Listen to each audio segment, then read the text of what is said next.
Hello, looks like we are live. Hey, so great to see you. I see Frugal Mama here. Thank you for joining. Sorry, I'm just getting situated. Dealing with kid things tonight. That's okay. Just part of life. I picked up my kid from church, and I was supposed to pick him up at 7. And he was like, "Hey, I'm playing." He was playing Mario Kart on a Wii, and so he was like, "Hey, can you I have 2 more rounds. Can I just meet you later?" I'm like, "I'll wait in the parking lot. Just come out to the golf cart like whenever you're done." So he finishes 2 rounds, and then he was like, "Hey mom, I want to talk about some things." I'm like, "Okay." So we pretty much just had a conversation from then until now about making friends and that kind of thing in middle school, which I'm very sensitive to. So I gave some time to my kids. Super sorry I'm late, but totally worth it. No regrets. So let's get into it. Luckily, before I picked him up, I did kind of prepare. I have my planner, and I got my pens out that my mother gave me. Love her. I have this beautiful 60-pack of pens, and I have a lot to fill out. Like, there's a lot in my planner that's open. And if Johnny barges in and gives me food, do not be surprised, because honestly, I did not eat supper yet. I refocused my evening to my kiddo. But I actually, if you haven't been following along day to day, I've been a little bit in a funk. Hey, Misty! So glad you're here. But I've been feeling a lot better lately, and so I'm like, I want to fill out my Silk and Sonder, and I have the annual supplement, but I was like, I'm going to do my January kind of like summary of the end of last year. And I didn't feel like there were enough questions. It was like books I read, things like that. And I'm like, I need more than that. I need to describe. The yearly reflection was literally things I've achieved, people I met, y'all, places I went, and books I read. And I'm like, but I feel like there's so much more, because I also want to reflect on the negative. And I'm not that kind of person, but I lost my 2 dogs, so I feel like I need some kind of place to document that or write it down or get it out or something. So anyway, I'm like, okay, I need to figure out what I'm doing here, because look at this. I have not filled out my December reflections or January intentions yet. Yay, Frugal Mama is here. Yay. So I have a lot to do. Gratitude log is doing well. Look at all that pink, which makes me happy. Gratitude is very important. But I do feel like I have a lot to work through this week. But I kind of want to start with the usual. What I typically do is kind of go through what I want to do this week, figure out what I'm going to eat, how I'm going to live my life for the week. Johnny is home right now, and he's going to be home tonight. He'll probably come in at some point. It wouldn't surprise me, with like a plate of food, because he cooked chicken and salmon and steak and all kinds of good things. And so we let the kids like, what kind of meat do you want? Because the next 4 nights Johnny's not going to be here, so we just grilled up a bunch of stuff, so we have all kinds of meat ready to go. But I kind of want to think about that and what I want to do. I also want to fill out my rose, bud, and thorn. It's a word. Just to kind of, let me just jump to a different one so you can see it. Show a rose, a bud, and a thorn for every week to go back and reflect on the rose, which is a highlight, a bud, which is an emerging opportunity, and a thorn, which is a challenge. And I kind of appreciate that. I want to think about those and figure out where I am this week with all of these things. If you haven't noticed, I've been on the struggle bus lately. So looking forward to that. But since Misty's here, I gotta drop a excited thing. I don't even know where we're gonna do it, but we're gonna do a 5K together in person. It's gonna be amazing. I'm actually super excited about it. I was at one of the things I give my time to is the Boy Scout troop, and so I'm like, so next weekend we're doing scouting for food, but what does that mean? Do we have to be there? Like, I'm trying to figure out what to do, because I personally, plan on going to see Misty somewhere in Houston, between here and wherever she lives. and going and doing a 5K together. Like, I think that'd be so much fun to spend that time with Misty. So it feels a little bit mom selfish, but a little bit me not selfish, if that makes any sense. So I might ditch the scouting next weekend and literally just go hang out with Misty and do the 5K and then hurry home so we can build Legos live. And I totally queued this up. Next weekend, Misty and I are doing this. I'm guessing, I know Maha at least ordered it, but you don't even have to do this. You can do anything. You can literally sit there and draw squares on a paper. Like, just come hang out with us. We're gonna just enjoy life. Do this next Saturday, and it's gonna be on Misty's channel. Which, if you're here, it's your promise. You just click on her. But I also have already included her in the description of this video because she is going to be the master of owning this live stream. And we're just going to have some fun. And it's early enough that people in Europe should be able to join us. It should be good. Oh, Dan. Okay, hang on. Let me catch up here. Yeah, it's going to be a great time. Like, I think there are people that are excited to see us meet Misty. I'm not going to lie. I think they just want to see that. I don't know what that means, but it's going to happen. Oh, and with Kirsten that morning. Oh. So I should crash your live stream? I'll do it. That's kind of what I'm hearing. Derek has this. Oh, Derek. Oh, yay. Derek has a set now. Risa is going to draw. Oh my gosh. Her last video. If you don't follow Risa Bisa, I don't know if she'll pop in here or not, but her last video, she showed this lone wolf where they had done, and she didn't do that particular one, but it sounds like it's like a regular thing in her home of taking this painting and just making it into different scenes. And I really hope we see more of that because it was so cool. Deanna's going to do something. Yay. It definitely sounds busy, Misty. Carolyn's going to do, she's going to moderate. Okay. Last time we did the live Legos, it was actually really hard because we were so focused on these Legos. I'll get back to that. 1 second. I got to tell you this. Okay, good. She's going to moderate. Lots of people wanted to see us meet for sure. Yay! It's going to be awesome. So we did this set, and I think I have the box. Yeah, I kept the box. I've got it. It's called Trouble on Tatooine. And it doesn't tell you exactly what it is, but if you guys didn't know, I've got a bunch of kids, and we all like to watch Star Wars, whatever. So we've been, we watched Mandalorian, then we rewatch it, and, like any Star Wars thing. So I think it was Chapter 9 we rewatched the other day. I'm pretty sure this Lego set is about Chapter 9 of The Mandalorian, when they kill the frickin' sand dragon.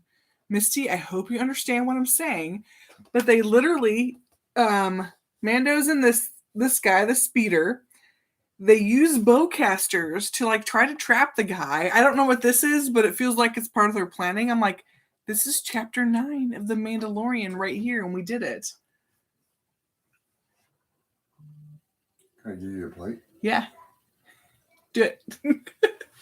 It's there? Johnny's here with food. Yes. Do it. Okay. Yeah. Sorry.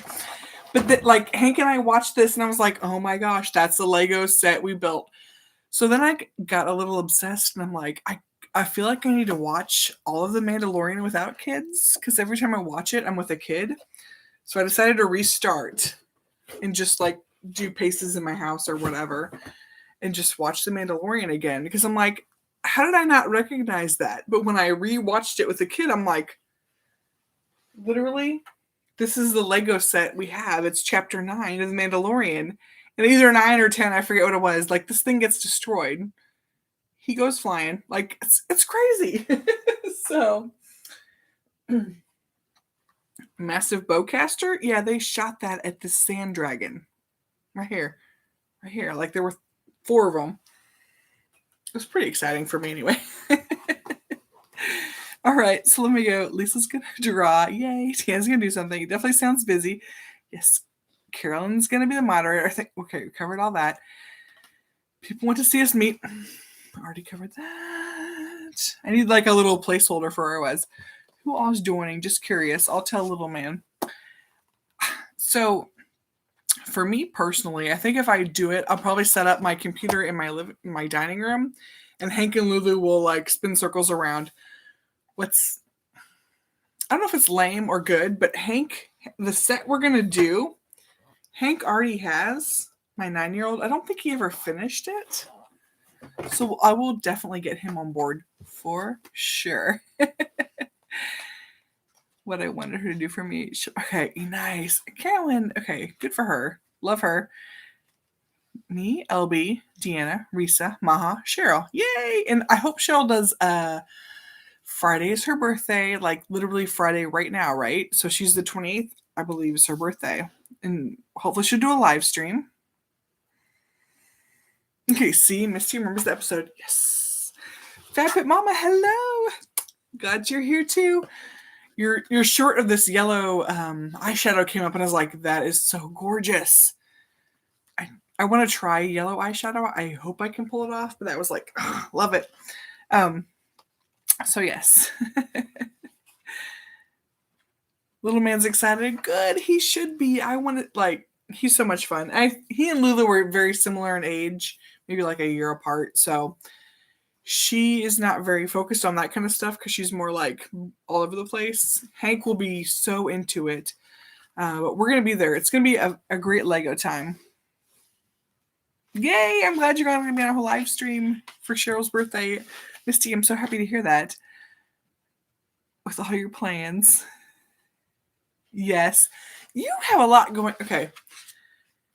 If you guys didn't see the Bella Vlogs live stream of Friday night, I still haven't even finished this video. It is so long because they were just on for forever. It was so cute. I set in mind that they were talking for 6 hours. I saw 6 people on there. I think it was only 5 at the max. I'm not sure. I'm just trying to keep up with it all. It was really cool. So Bella Vlogs. Yes, that live stream. I kind of felt bad that I had plans that night. So I got home because I listened to y'all while I was driving, and I'm like, oh, this is awesome. This is whatever. You guys are like, do shots. I'm like, okay. So I did a couple, but then we went to a friend's house. And that's the night. I haven't posted it yet, but I actually vlogged on Saturday. We played Mexican train dominoes. So I'll post that. I just have a picture of it. Thank you, sweetie. No beef. No beef, thank you. Okay, I don't know how I'm going to eat this, but Johnny delivered me my supper. Chicken, salmon, rice. Nice. Go, Johnny. We'll have to get him on camera, too. Okay. Okay, that live stream was fun. Hey, Frugal Mom. Okay, so Fat Pit Mama knows some folks. There was 6. Thank you, Derek, for not making me feel crazy. I felt like there were 6, then I was watching it again, and I'm like, but were there 6? But it's really a lot to watch. Okay. Alan's here. Hi, Derek. So watched his last one, too. He had a live stream on, unless there's a new one. To be fair, I've been, like, helping my kids for hours, but Alan did a drawing, basically, of his most recent giveaway, which was really cool. Too old to play with 100% would do again. Too old to play with those young girls. I don't know what I'm missing. Okay. Cooking up some pork belly. Oh my gosh. Alan always records everything he cooks. It's so fantastic. He's really good. But that's okay. Good stuff there. Anyway, so I'm having a week where Johnny is not going to be here for a good chunk of time. So he literally cooked up a bunch of meat. He made a huge steak he bought, a bunch of chicken breasts, a bunch of salmon. So I have a bunch of grilled meat for my week. Thank you, Johnny. But I literally have done nothing for this week, which is cool. I did actually have some good reflection time. I don't have it in here. It's in my other room, but I did that Sunrise Manifesto. And I told the guy at church today, I'm like, I just started it today. He's like, what do you think? I'm like, I just started it today. I can't tell you what I think yet because I don't know. But I'm kind of excited about it, like to reflect on gratitude and that sort of thing. And then talk about the things that are important to me. I don't remember exactly what I put, but I like literally after I wrote that, I'm like, wait a minute, I can't waste time because this is what's actually important to me today. So the Boy Scout troop that I help or whatever, I wanted to make sure I had all these memos written, everything done, organized. We didn't actually even review them today, but I felt so good that I could say, yes, they're ready to review. They're ready. I didn't feel behind. I felt so good. So that kind of made me feel happy with progress in life or whatever that means because I was like, okay, yes, I am ready for my next thing because I did this. So I had put that as an intention in this Sunrise Manifesto. And what's even crazier is that when I did that, I just started working on it and I forgot that I hadn't volunteered my kids, but I wanted my kids to volunteer for a letter writing campaign for sponsorship for our swim team. So when that time hit and they sent a remind like text out, I was like, oh yeah, we're good. We can do that. I want my kids to go do this and help the swim team get sponsors. Their letters were super cute. I'll get to that next. So I was not behind because I had not been procrastinating. So when something popped up and I wasn't expecting it, I'm like, oh yes, we're gonna go do this now. I want my kids to do this. So we have a neighborhood swim team. It's like a big thing wherever I live. I don't know because it was not a thing when I grew up. I don't know what this is, but it's where we are, what we do, a swim team. So they said, okay, every year they have sponsors, and they said we want to write letters to local sponsors, like personal letters from the kids saying, hey, here's why I love your business. Here's what my swim team means to me. I would like for you to sponsor us. And it was so cute. So Hank did like a local grocery store chain that no one's ever heard of, Arlen's, unless you're in the Houston area. But we know the family, like he's friends with the granddaughter of the Arlens. It was so cute. He was like, oh yes, I'm going to write a letter to them. So he wrote out his first paragraph and it was like, I like getting cookies from the bakery because when you go to the bakery, they give kids cookies, which I think a lot of grocery stores do. I'm not really sure. But when we go there, they give the kids cookies. And he's like, I like when my mom lets me get candy in the checkout line. Fair. Sometimes I do that. And then he wrote, and I love your bacon. And so he wrote his whole letter out and then he was like embarrassed, I think. I'm not sure. So he crossed out the I love your bacon line. I was like, sweetie, you cannot mail a letter with I love your bacon and then crossed it out. I was like, but it's so cute. You need to leave that in there. So he rewrote the whole letter and he did not put his love for bacon in his letter. I felt a little bit bad because I was like, this is so cute. Like, this is what businesses want to see is like you're impacting small children and making them like be part of a team because of their impact. And he's like, no, I can't say I love your bacon. I'm like, oh, that's so cute. So the final letter did not have I love your bacon, but I personally thought it was super cute. And I'm probably going to tell the guy I know who's like the kid of the Arlen, like the grocery store chain, be like, listen, Hank loves your bacon, just so you know. But we really appreciate them. Okay, let me see what I'm missing here on the comments. Okay, I see Misty saying, OMG, correcting the letters there. That live stream was so much fun. It was.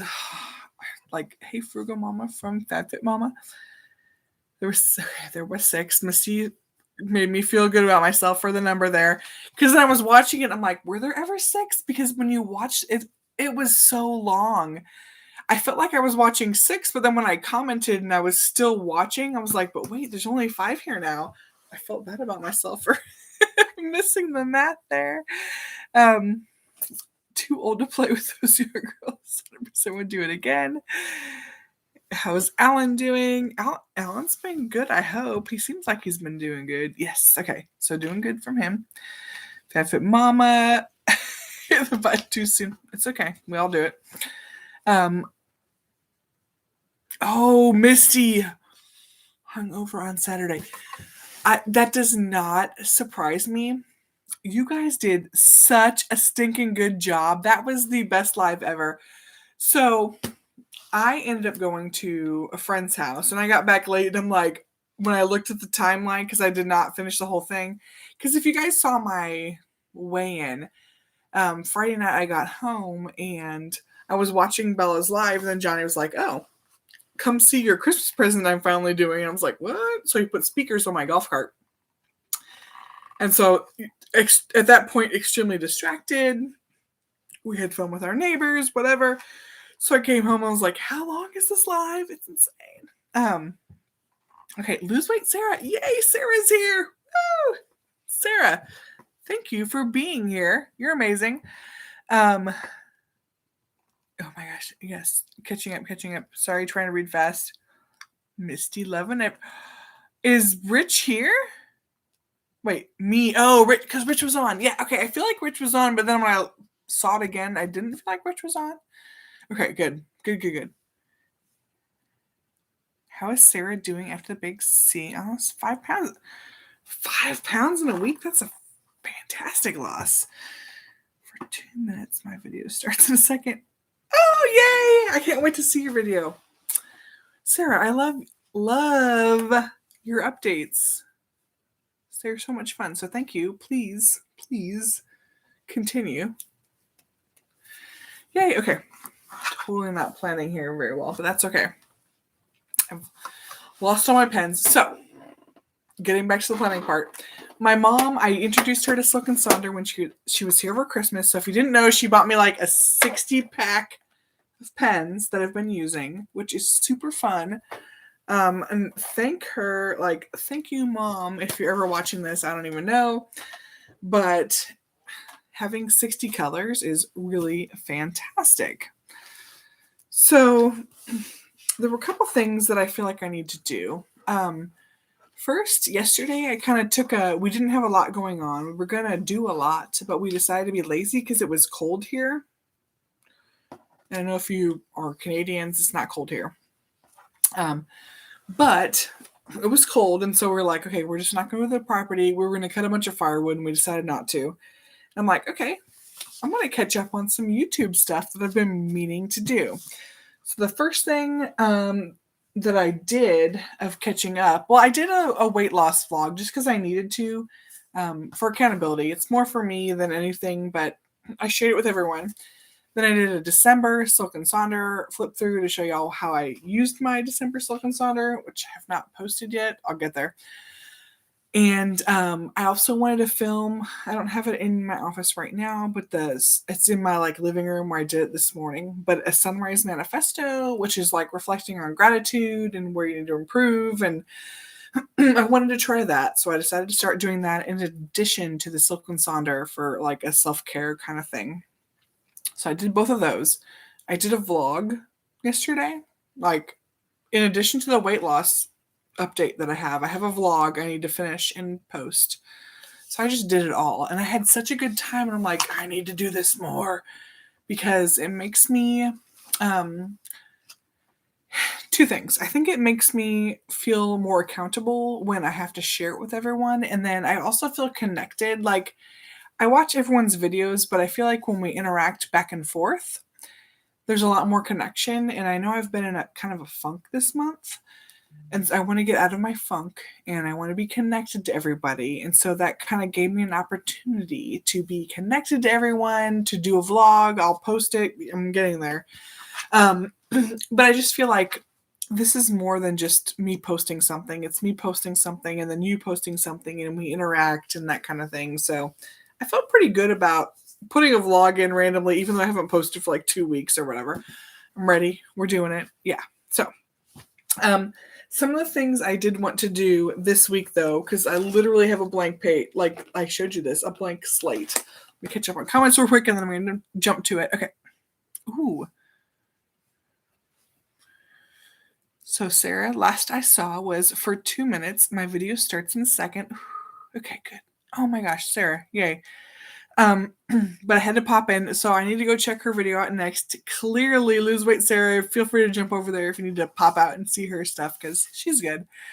I'll join the premiere on my phone to chat Sarah. Oh, Misty, you're so good. I should have prepped with my phone nearby. I don't even know where it is. Sorry. Oh, so proud of Erin too. Hers is great. I hope Erin is still she's on a mission to lose 200 pounds. And she's started running, and she's amazing. So I can't wait to see whatever Misty's talking about. Sarah has a pen obsession. Yay. It was cold, just my playing. Oh, playing with that. Okay. When I saw 5 other people that I know. Yay! I know it's hard. I even missed Adventures of Deanna. She does an amazing ABCs of weight loss, but it's right when I help my kids with scouts, so I completely missed it. I'm gonna catch clearly the replay, but it's like frustrating. Same thing all the time. Yeah, vlog. Yeah. You got your steps challenge video done before your live. You did. Okay, good. Derek, amazing. I'm going to do a video today, but couldn't get motivated. Yeah, I know it's hard. Okay, Sarah's at her premiere. She'll be back in 10 minutes. That's how long her premiere is. If y'all want to hop over there for Lose Weight Sarah. Frugal Mama Tasharia loves vlogs. Go pop in. It's okay. Go pop by Sarah. Yeah, it's kind of fun. Oh, you missed Deanna's vlog too. Yeah, I know. Time for January and she'll change the time. Oh, okay. Yeah, Deanna's live streams are good. Does that make us nosy? Michelle, oh, nice. Eagle ceremony is next. Oh, that is amazing. I hope you're proud and he's proud. Oh my goodness. Congratulations, Michelle. That's awesome. An eagle ceremony for your son. I pray I will be there someday, but I cannot guarantee that because we are at Tenderfoot in my life, which is, if you know anything about scouting, like maybe 2% of what it takes to be an eagle. So I think that's fantastic. Oh my gosh. I hope you both are so proud. You both deserve it. I love how Scouts recognizes the moms in these kind of achievements as well, because it's not just a solo adventure. Obviously, you have to have a backbone of a family. So, yay for Michelle! Super excited for you. Congrats. Seriously. Oh, so happy for you. So amazing. Yay! Exciting. Calm down. Okay. I hope to be there someday. If not, I'll still love my kid. Don't worry. Ooh, okay. So we need to get this. Whoa. Oh, no. Hang on. Report. Child abuse. Okay. Hang on. Remove. I'm trying to remove these. Other people might be trying to remove them. Okay. Misty can help. Oh, okay. Misty. Okay, it's all gone. Thank you, Misty. Okay. Thank you, Misty. That was the first time I've had that bad or horrible of a thing happen, so I appreciate you. All right. Let's get into my week. I'm pretty sure. So tonight, Johnny made I showed it earlier, but just a bunch of everything meat. He made salmon, steak, and chicken because he's gonna be gone for the next 4 nights. So, he and I actually sat down before my live, and we did it this morning and said, okay, what do we need for the week? And so I was trying to think about, okay, he's already gonna make all this meat for the family while he's gone. Because he likes to grill, whatever, but what else do we need? So some of the things I was thinking about, carrots. I told him to get a bunch of carrots because I feel like that's a good, if you have the mental binging state, then to eat carrots constantly is a really good way to do that. And I thought, what else can I do to make that fun? So I had him get some hummus. So we have carrots and hummus. So if you ever feel like that chip and dip kind of feeling, then while he's gone, I have carrots and hummus type feeling. So he was totally on board with that. And since we have so much meat that's literally now grilled up, if you missed it, I have a bunch of it right here that he delivered to me. I had him get some lettuce and things like that so I can make salads. I think that'll be really good. I have some keto chow that I want to eat while he's gone. Yay, I'm excited to try that and do all that. I'm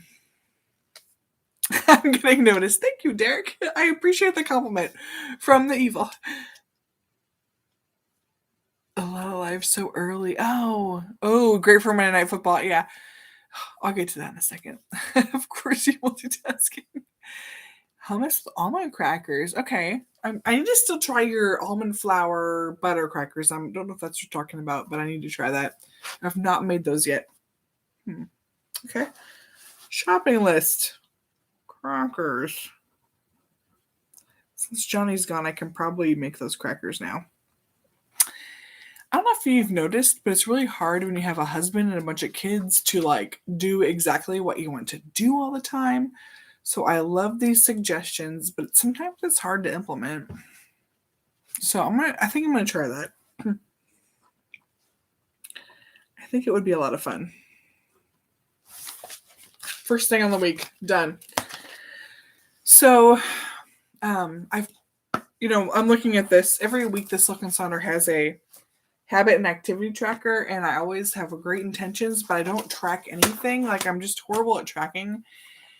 And have you guys seen how Adventures of Deanna is going to do this like February tracking challenge or something? I need to figure that out.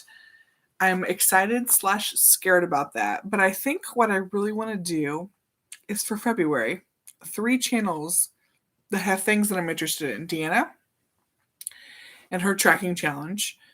Life's Magical Journey, who hers is pretty simple. I don't remember what all it is. I need to look it up. But it's like setting, like visualizing what you want to be and that kind of thing. She had 3 things. And then Sharon had one today, and I was like, you know what? I need to love myself for the month of February. So yeah, I want to do Sharon's as well. So I think those 3 things are going to be some things I want to focus on in February. And I think I want to be all about the self-love in February. Self-love is so hard. Like, it's just, I don't know why. Yes, give her challenge a try. Why not? So I was thinking, I haven't gotten my February planner yet, but I was like, how can I incorporate those 3 things into...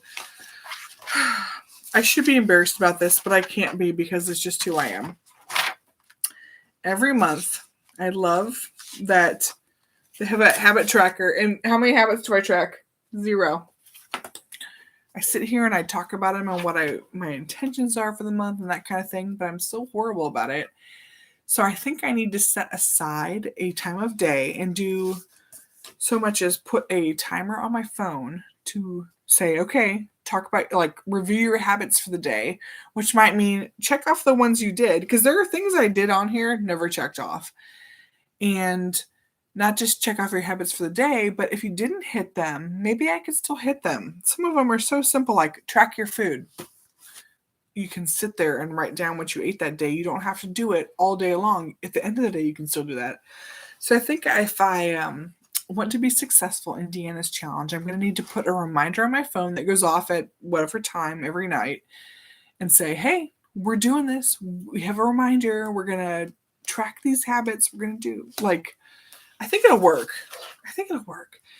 And I'm hoping, praying, expecting Deanna to also have some very motivational stuff that she does, because if she talks about what she does, she's so open to every type of planner, every type of whatever. Like, she tries so many things. So I think if she's talking about it, I will feel really good about it and like just jump in and want to be part of what she's doing. Could you print out her calendar for me by chance? Wait, hang on. Okay. Oh, Sharon's looks good and Kirsten is doing some. Yes. So I don't know what exactly Kirsten's doing. I need to figure that out. Okay. So Misty, here's what I'm asking. Do you want me to print out a calendar and bring it to you next weekend?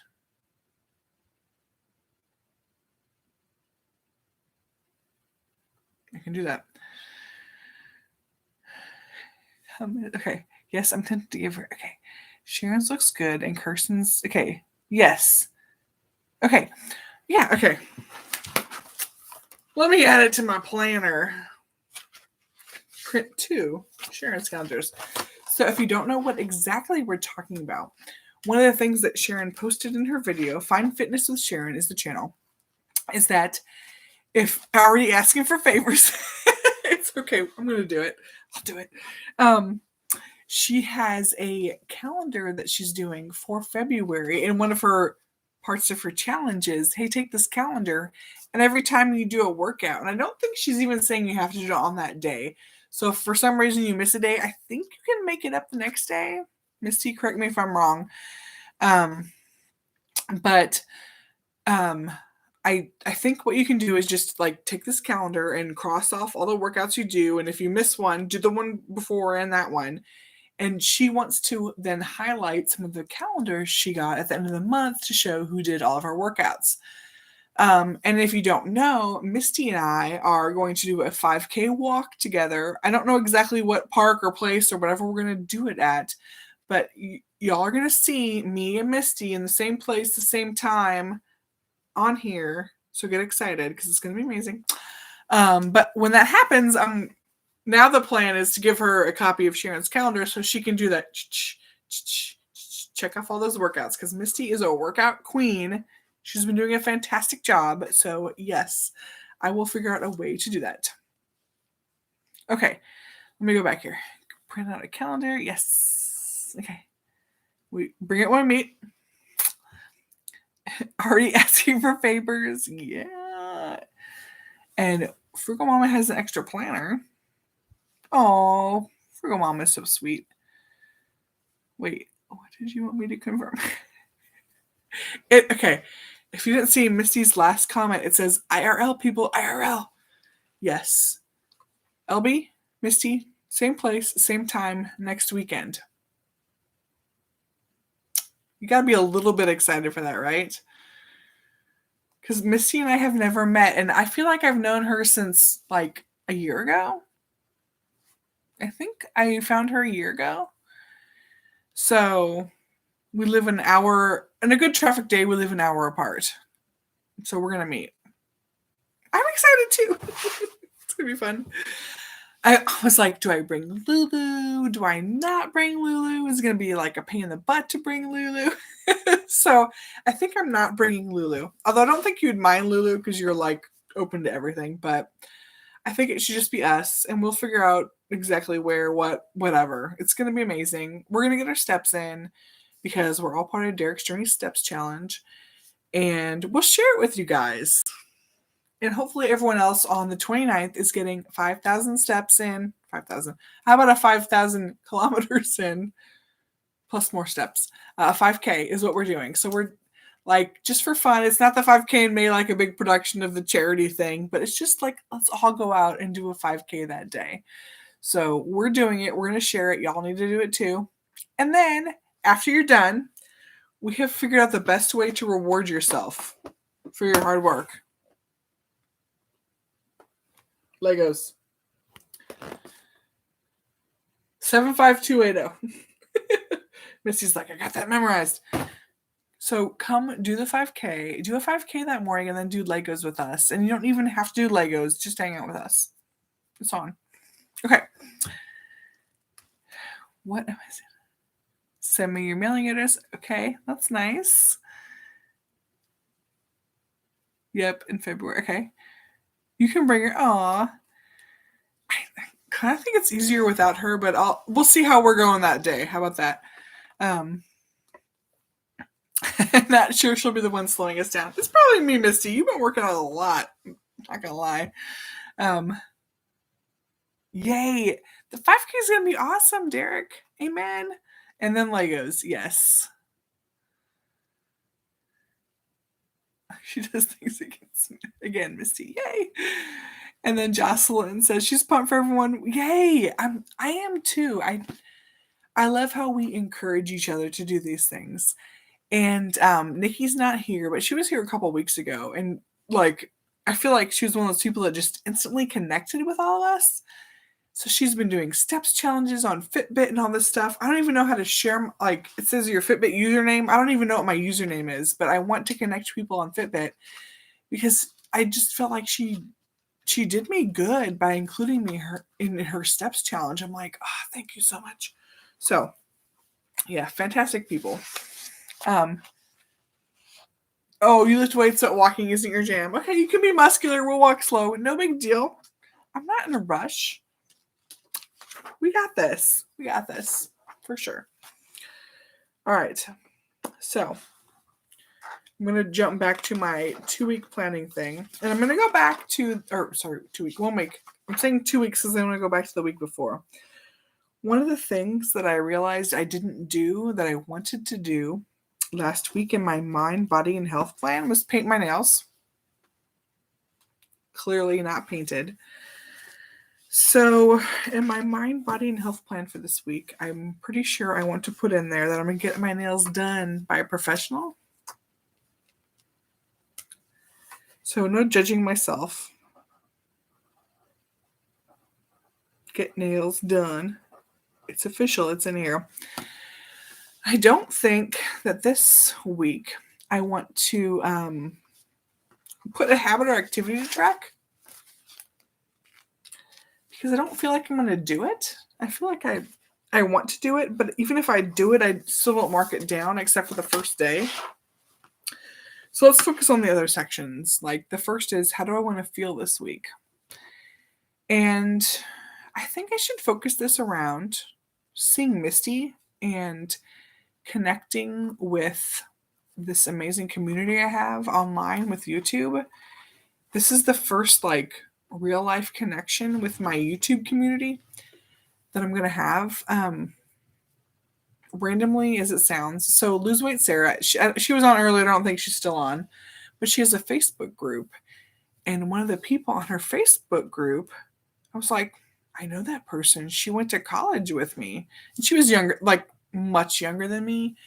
But I was like, when I saw her, a couple posts from her, because I follow her on Instagram and she was on the Facebook page, which I'm really bad about Facebook. So full disclosure. But on Instagram, I'm like, man, she looks really familiar. And I was like, wait a minute, she got married, different last name. I know her. And it's a little bit exciting, a little bit terrifying when you're like, oh, someone from this other world of mine is now here in this world. How do I deal with that? But I also appreciate the fact that I have like a really good close-knit group of girlfriends. Risa noticed, I think it was, Jess Kaplan noticed it, I think. Somebody noticed it on the comments in my last video when I posted the picture of the golf cart and the group text name was Those Britches. She was like, oh, that's amazing. That's a good group name or whatever.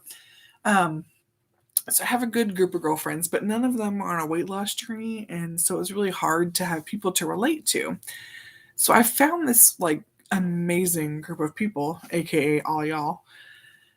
And now I'm going to meet Misty. Like I'm going to connect the real life, like awesome people that I have and my YouTube friends with finally meeting Misty. It's going to be so exciting.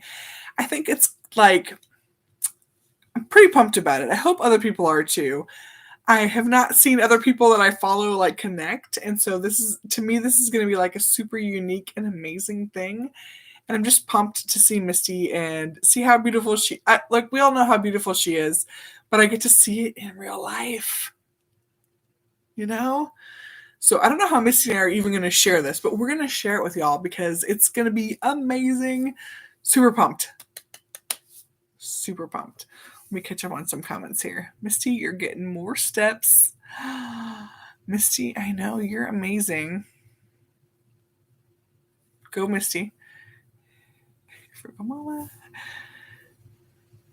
Okay, so Misty's asking Jocelyn if she's a content creator. Zero videos, but been checking out everyone. Oh, and appreciates Misty's honesty. Yay. Oh, yeah, and okay, so she's talking about Misty's bloopers. Everyone loves Misty's bloopers. She's like, they're fun. Get it together, Misty. Misty says she's an introvert yet and not nervous at all. So she's got the formula figured out. Yeah, you can do it. You can still do a channel shout out and people can subscribe in case she ever wants to. I don't know. But I'm so glad you're here, Jocelyn. Thank you. Get it together. I do love it. Okay. I'm so slow at planning my week this week, but it's okay. So, I should have grabbed my the Sunrise Manifesto. I'm going to share more of that because I loved it today, but it's only been day one. So the guy at church is like, well, what do you think about it? I'm like, today's my first day. I can't really tell you how I feel about it because I don't know yet, but I'll get back to you. I'll get back to y'all too. So this week I want to feel. So when I think about that, when I honestly have thought about this because I've been kind of in a funk in January. I don't know why. I had a weird progression through the fall, which was in September or Sweatember. I focused on exercising. In October, I started trying to follow the Find Fitness with Sharon 30-day plan, and that helped me like move up a level. And then in November, I did the I forget what it's called, but like no sugar or something, like the no sugar challenge leading up to Thanksgiving. And that worked out really well. And so then in December, I'm like, okay, yes, no carbs till Christmas. And I did that for a while and I felt really good. But it was really weird because I had no food addiction, nothing. But I did not want to work out. Like I had no desire to exercise in December when I was doing keto. And I don't know why. I can't understand it. And it kind of threw me into a weird tailspin where right now I'm like, oh yeah, I'm going to do keto. Oh, I can't do anything. Like I've been in like a roller coaster in this month and I have not gained, thank you God. But it's been really hard. So I don't know what it was. I just kind of like fell off. I don't know if it's a consequence of trying to do keto, but not being like there, here, or whatever. Because I think people who do keto are so strong. Like, keto is very specific. It's very strong. And if you screw up, the consequences are bigger than if you screw up on any other kind of diet. So, more power to anyone who does keto. I still want to try it. I still want to keep trying it. And I talked to my friend last night. We were at a party, like at a neighbor's house, and her husband's an endocrinologist. And I told her, yeah, I tried to do keto. And he's like, he's not, and he does this for a living. Obviously, he's a doctor. He's like, he's not a huge fan of keto, but he is a fan of cutting out carbs. So clearly, I can see where they're coming from. So I don't know that I'm going to commit to cutting out carbs. I don't know what I want. I'm still figuring it out. It's okay. I can change my mind, figure it out long term. It's no big deal. But when I think about like my week and this week I want to feel, how do I want to feel this week? And yesterday I thought about all the things that I've been doing, what I've been working on. I did a weigh-in video because Misty said she was doing one on Saturday. I'm like, I'm doing one on Saturday. If Misty can do it, I can do it. But how I want to feel is confident. And it's the only thing I need to be confident in is myself. So I think I'll grab a new pen color because I've got 60 of them. But when I look at my planner and I'm like, you know what? This week I want to feel confident. And I know that means in me. So I'm going to write confident. And I love that this planner makes me reflect every week on these things. And Misty, I know you asked because I had purchased this new Sunrise Manifesto. And it's very repetitive. But when I think about that, I'm like, you know what? The Silk and Sonder has the same theme every month. But I really like setting an intention for the month, for the week, and for the whatever. So this week I'm saying I'm going to be confident. I like confidence. Okay, let me catch up on comments real quick. Get it together. Okay, Jocelyn's showed a channel. It's going to happen because we're going to convince her it's fun. I looked like some kind of... Oh, it looked like some kind of hard question to answer. Everyone should start a channel. Yes. That may be true. Oh, that's... So Derek's saying he wants to support people that support him because he wants them to have a channel so he can support them back. I love that. The only issue I have is nutrition. I'll do good all day, and then dinner comes around, and I'm like, let's eat crap. I think we all suffer from that. Or not all, but many of us. I know, Misty, like, she did the solid keto, rocked it. Now she's like the solid rock star of exercise.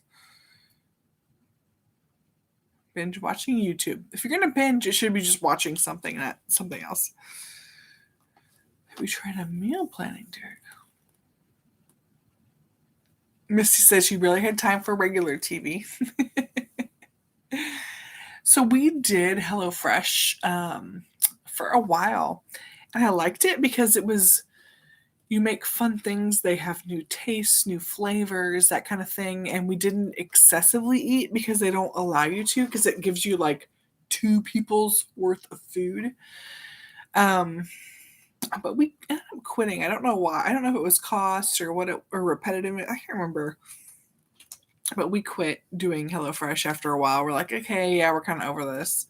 And it might be because if I think about practically, we ended up with those bags of HelloFresh in the fridge and we couldn't get through them fast enough. So it's okay. All right, hang on. Have you tried a meal plan, Derek? I barely have time for regular TV from Misty. Derek, yes, and don't want to eat it. So there you go. Saturday evenings, rest and watch TV. I still have YouTube rolling though. Nice. Frugal Mama, you're so sweet. Currently running 10 channels, just trying to get you out. I don't know how to run 10 channels at once. I don't own that many devices, but I think if anyone's doing it, it would be Derek. So yeah. Misty said, I'm on a mission. I've had a great weight loss month as well because of focusing on food and fitness. Misty, you've been doing such a good job. And when you talk about it, it's such an inspiration. So please continue to talk about it. Just saying. 10,000 steps proved to be a bit too high of a goal, but that's okay. Yeah. So, what's the worst that happens is you set a huge high goal and you can't make it, but you're still way better than you would have been without that goal. So I'm here for it. I'm good. Okay. Oh my gosh, it's already 9:00. I have to show you all this because I feel bad. I've talked about this every stinking week that I've done this. But this Ikigai is what it's called. But it's basically taking these different aspects of your life. So it's what you do, what you're good at, what the world needs, and what you can be paid for. And how do you figure out all these things into becoming who you are? And when I first saw this, when I first got this Silken Starter, I'm like, yes, I'm going to do this. I'm going to figure out my greater purpose in the world. Like, it's not even what you want. It's like, how do you fit into the whole stinking world? Because you can say what you're good at, but then what the world needs is like a clear aspect of this. I'm like, okay. So it has you do this free writing exercise of passion, mission, vocation, and profession. I'm like, this is a lot harder than I thought. So while we're sitting here, I want to think about a few things. Passion, mission, vocation, and profession. So if I just were to give a few bullet points, let's just kind of warm this up for me so I can do this on my own and fill out my Silken Sonder like I want to this month. So passion is a combination of what you love and what you're good at. That's kind of where I feel like I should make like some kind of I used to vlog it all the time to my family. I called it LB's financial advice. And I told my family, like, here is how much extra I think you should put into your mortgage every month if you own a home. And then why and that kind of thing. So I think if I talk about ideas that apply to my passion, which is what I love and what I'm good at, I think I'm going to put LB's financial advice because I literally used to do that to my family all the time. I have no clue if they took it to heart or not, but I have seen evidence that folks are, both in actions they've made and the requests for information they've given me. So I think it works. So I have at least one idea for passion. So for mission, it's what you love and what the world needs. That is really hard. I think my very small world in my neighborhood needs me to volunteer for things like the Boy Scouts and help them out. And I volunteer for the swim team. So everything that I do, I feel like is volunteering around kid-centric organizations right now. But there is an organization, it's like an international organization that I really want to get involved in. And it's called Zonta International. So first I'll put mission, let me put local volunteering because I know what that means. I already do that. I'm already committed to that. But if I want to write down ideas that apply, it's going to be Zonta International. And they basically speak up for women's rights around the whole world. And I know we all pretend that international, we all have horrible women's rights here, but around the world, there are people who have it a lot worse than we do. And I really appreciate this organization for bringing those items to light and finding ways to address them. So I'm pretty sure I need to start volunteering with them. It's something I've been thinking about for a long time. I just need to kind of jump on it. But when I talk about that mission, I think that should be my mission, right? I don't know. I'm getting there. So vocation. It's a mix between what the world needs and what you can be paid for. That's like a very big self-reflecting thing. So I'm going to skip it for now. And profession is a combination of what you're good at and what you can get paid for. I see it's, and I think this is such a disconnect in the way that the world works. I think there's so many people on here that are so good at what they do, just what I see on YouTube, and what they get paid for on it is probably not what they deserve. So this is really hard, but I'm gonna put, and not even for me, but for all y'all who do just beautiful, amazing jobs, I'm gonna put part of passion is YouTube. Because I see everyone putting their heart and soul into YouTube, and I do too. I've kind of sucked lately, but it's okay. And it's not like I'm here for recognition. I'm here for me and for making friends. And I have done such a good job at those two things, using this for me and the accountability and making amazing new friends, that I have zero regret in anything I've ever done on YouTube. So that's totally going in the profession box. It's so far so lame, but it's okay. I can add more later. Anyway, that made me feel really good because it's the first time I've addressed this ikagi, which is your reason for being. So thank you for being here while I ramble. Other than that, for self-care this month, that was the big kind of topic I wanted to talk about, even though I didn't introduce it that way. The theme for the month is imagination. And I find it interesting because I use imagination, but not in my goal setting or that sort of thing. So I did the ikagi with you just now, but they also have an imagination exercise, for example, on the next page, where are you in 5 years? Where are you? What are you doing? Who are you going to be? Like, what's your 5-year plan from now? I actually did that a year ago. And now that I see that path, I'm like, I don't even know that's what I'm on anymore. So it's really a dynamic thing to define yourself in 5 years. But I think it's worth it just to kind of get a better sense of where you think you might be going, because it'll help you point yourself in that direction. The other thing they had in here that I thought was really cool was a dream life thing. This one. Okay. So it's basically defining what you, in your dream life, what you be, what you do, and what you have, which I do find quite interesting because who I want to be. Okay, I can say who I want to be. What I want to do, that's harder. Is that like a career thing or how I interact with others? I need to think about that more. And then what I want to have, I'm so love the one you're with, the first part of that line, not the if you can't be, or the second part, not if you can't be with the one you love. I just love what I have. So to make my dream life and what I would have, I feel like I'm already there. Of course, there's always more amazing things, always better things, always bigger things, always whatever.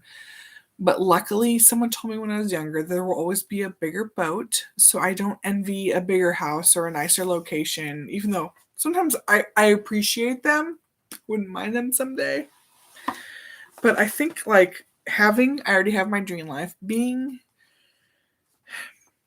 If I think about the struggle of my dream life, I think it's my weight and figuring that out. So I don't know if that goes under be or do or what.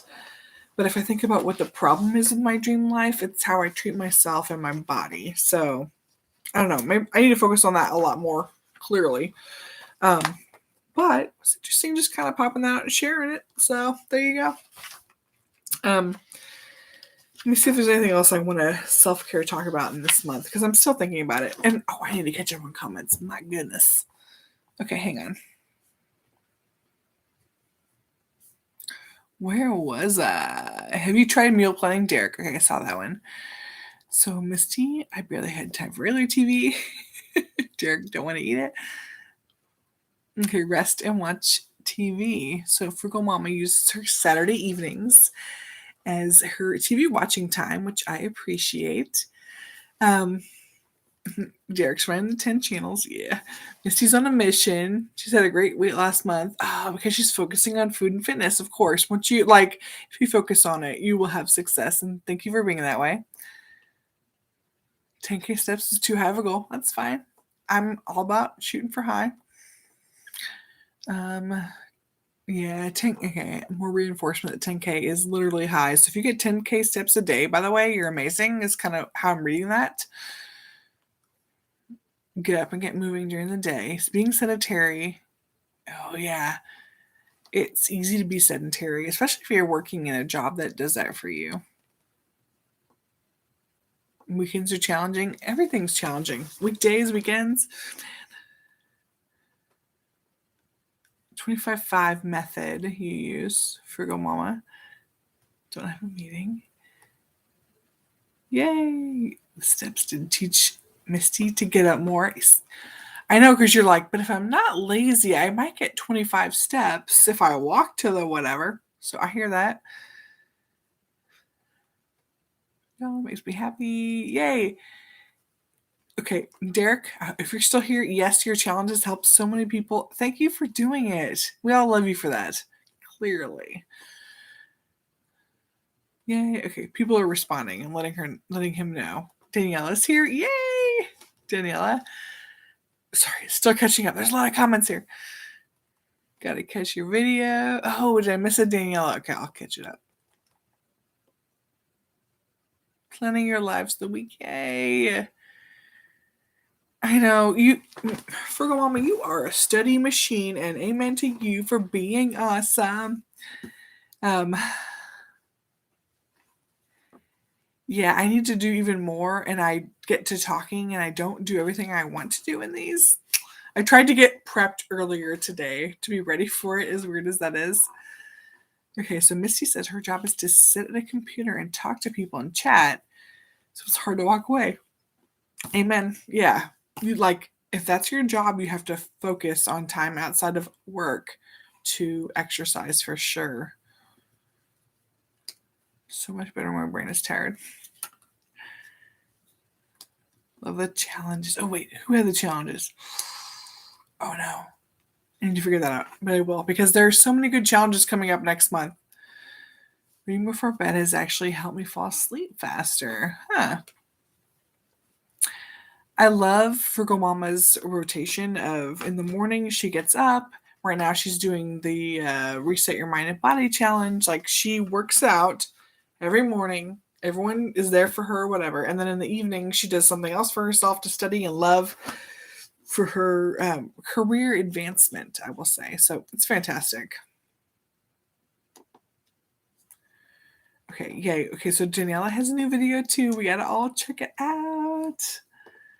It's a similar job to you. Oh. Yeah, okay. So Daniela's husband has a similar job to Misty and finds a hard time exercising. I hear that. Exercising is not easy. And you always visualize someone else has a better time than you, but the hardest part is always in your head, right? Getting started.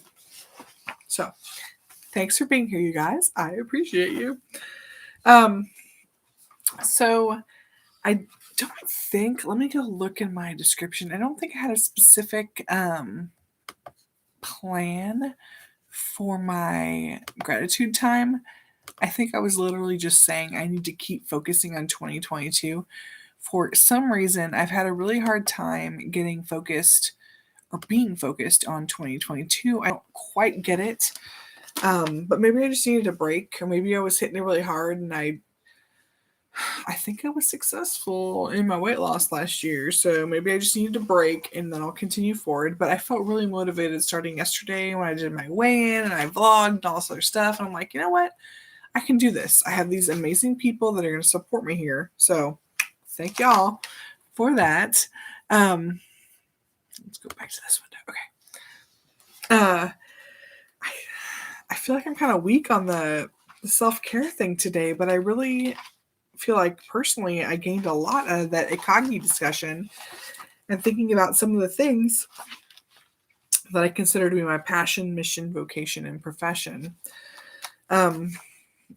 Something else I think I need to do and visualize and that I have a hard time with is I want to sit down at some point and just free write where I see myself in 5 years in a perfect world. And clearly that's a hard thing because I don't know what I'm going to be interested in, what opportunities are going to be available, what's out there in 5 years. But I kind of think it's worth my time to sit down and say, okay, 5 years from now, here is where I want to be. And then look at that versus my reality and see what gaps I can fill in, that sort of thing. So we'll see. More to come on that. I also am going to plan to work with Sharon on some challenges that I'm having.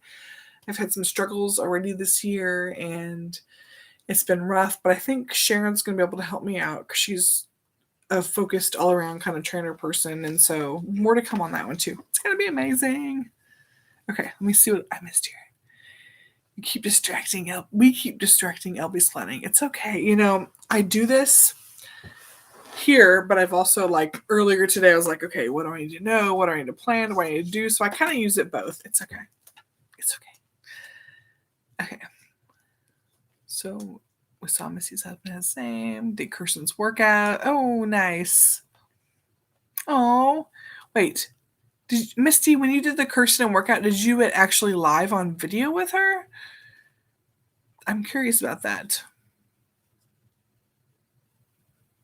Okay, so Frugal Mama says, I felt so good when I knew what the doctor was saying about my spinal injury. See, that's so worth it for all the time you spend studying, understanding, being a better person. So yay for you, Dasharia. Woo! Love it. Taking a break with the steps challenge till April or May. We're kind of doing some of the team logo. Okay, hang on. Let me reread what Derek just said. We'll be taking a break with the steps challenge until April or May. We're kind of redoing some of the team logos. Oh, and names. So, okay, and he wants to focus on weight loss. Okay. You're an inspiration, Derek, no matter what you do. You clearly have a large following based on the participation of all your things. So kudos to you. Yes, and Misty says, focus on you, Derek. Several challenges out there for us and you. Oh, and he's going to have weight loss vlogs coming out in February. Yes. Vlogs, yeah. Derek, I love the freaking forest behind your backyard. Even today I was watching, or today, I don't know if today or yesterday, whatever, your last video, and you guys are both, I was watching the blueberry rays or whatever, and the forest behind your house. I'm like, that is so special. That's amazing. Money Mondays. Yes. I know. I need to do more Money Mondays. So the next one I want to do, I have it planned out and I haven't done it. I want to talk about checking your credit report.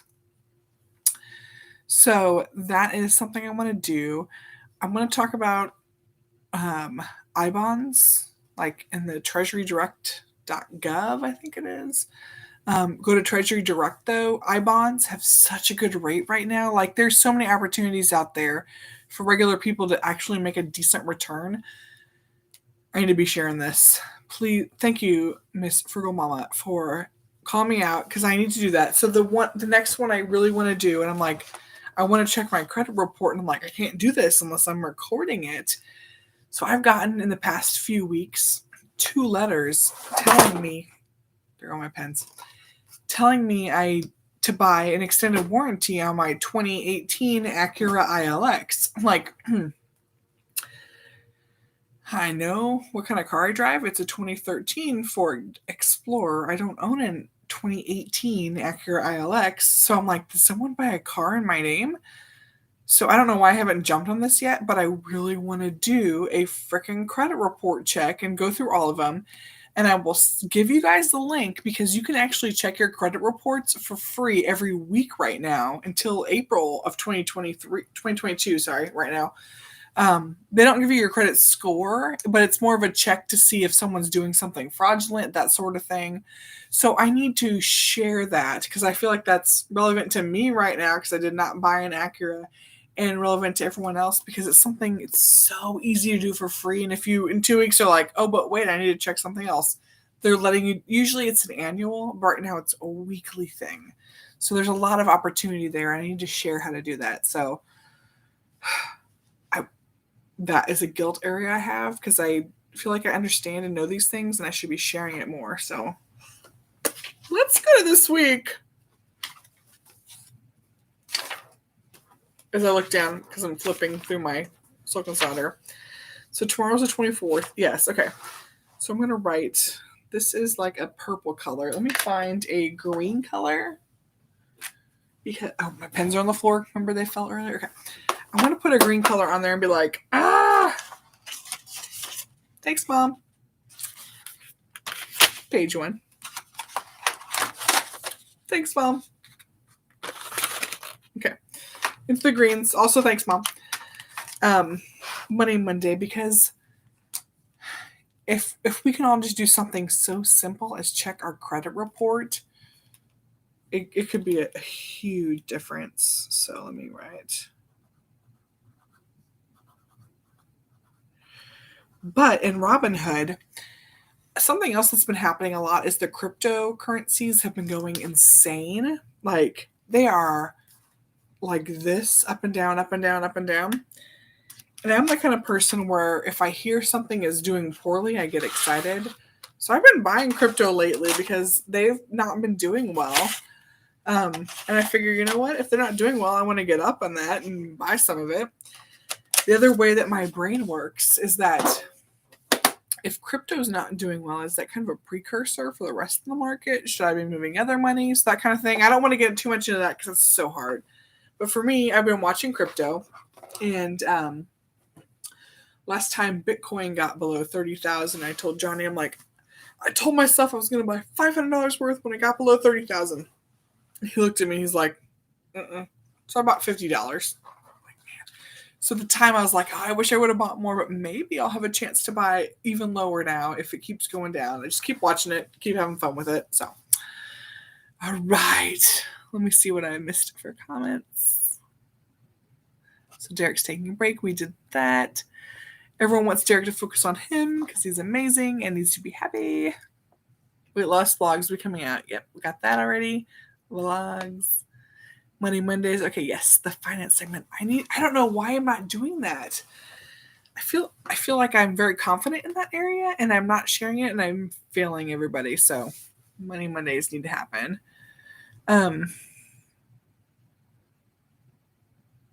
Oh, worked out with Kirsten. Yes, I love it when Shari does that. It's amazing. You currently have enough time on your plate. Yes. So that was a key factor. Is actually buying the house. There's a yes, Derek's backyard is stinking amazing. Just go to his channel right now if you don't know what we're talking about and just watch because there's like a forest in his backyard. Like once a month. Yeah, I can do that. I need to share it.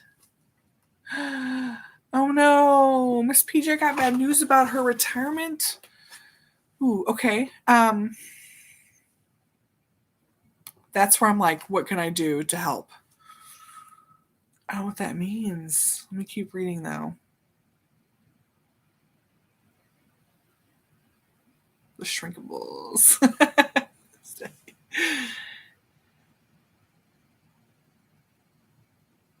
Okay, good. Bounce breakers and skywalkers are amazing. So thanks, Derek, for keeping those in your steps challenge. Yes, Misty, super excited about it.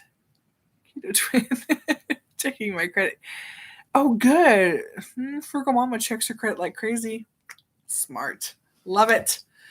I don't know my score. I know the general range, but I want to make sure that someone didn't buy an Acura in my name.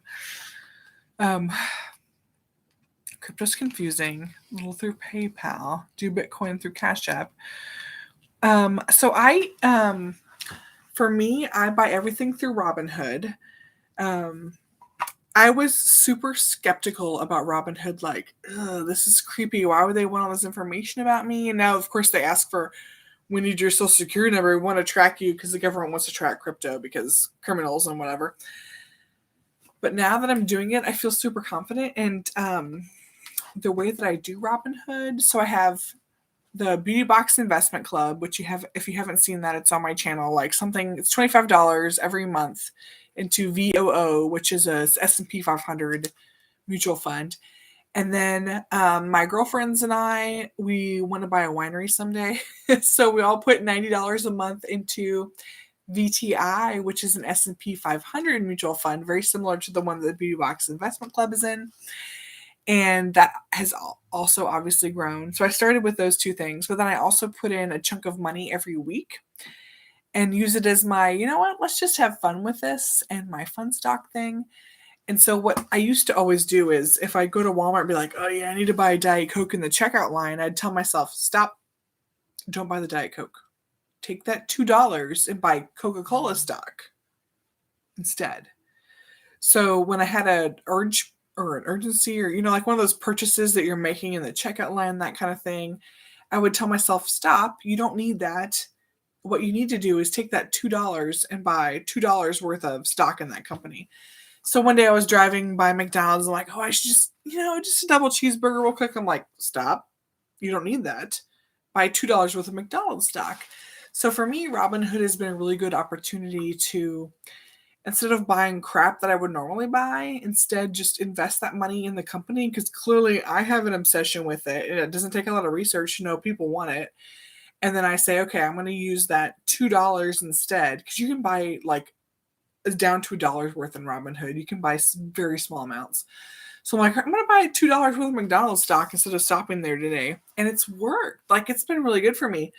I wanted some Lululemon leggings, and I'm like, these things are so expensive. Like, they are.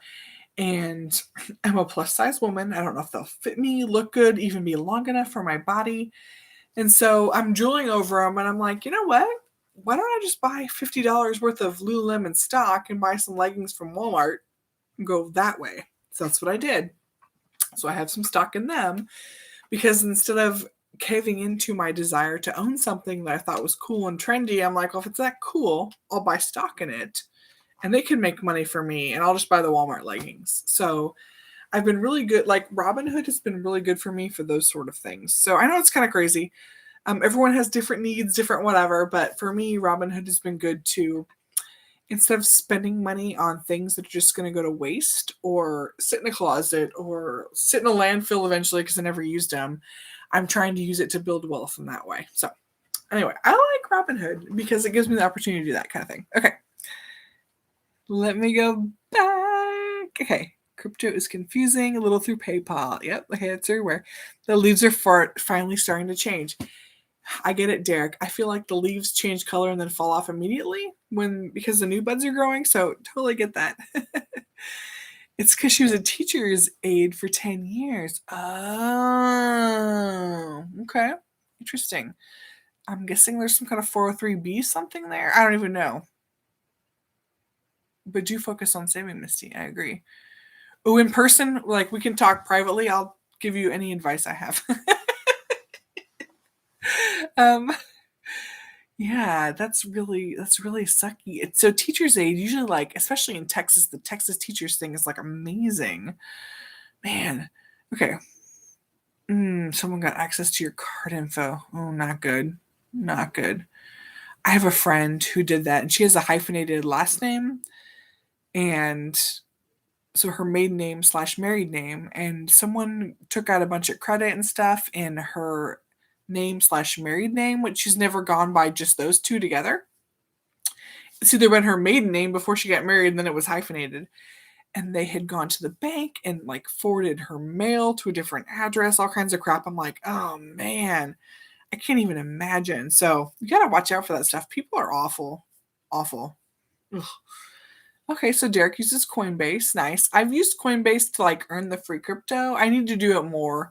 I need to spend more time on Coinbase, and I also need to understand like so when you buy through Coinbase, it has a better price but a fee. Whereas when I buy through Robinhood, there's like a little bit of a cushion they add on to what you pay for it. So I need to research Coinbase more. I always feel like that, but I haven't done it, so I need to do that. Okay, cool. That's super cool. Kind of play the more risky plays. Yeah, eventually you want to strike it. I totally hear that. That's why I have a bunch of Dogecoin.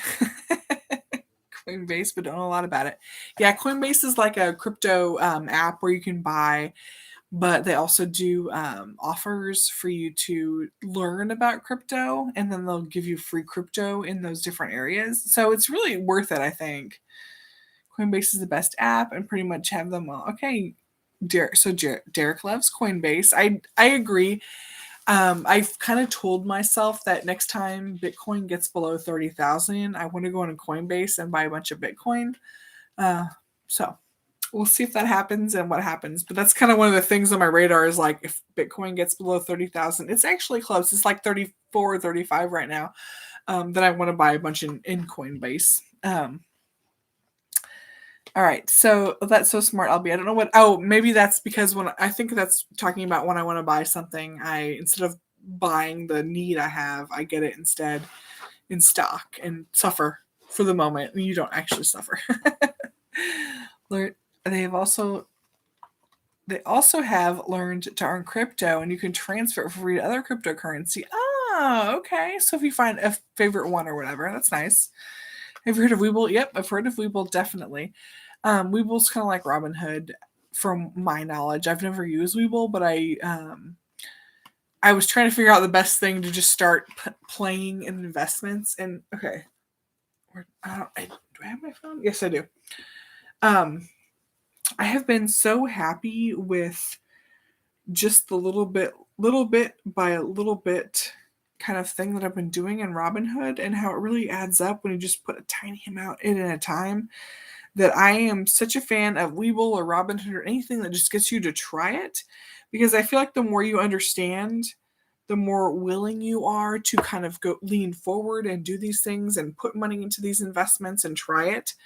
And the world is really crazy right now. Don't get me wrong. Like all hell could break loose tomorrow and your investments could be worth half.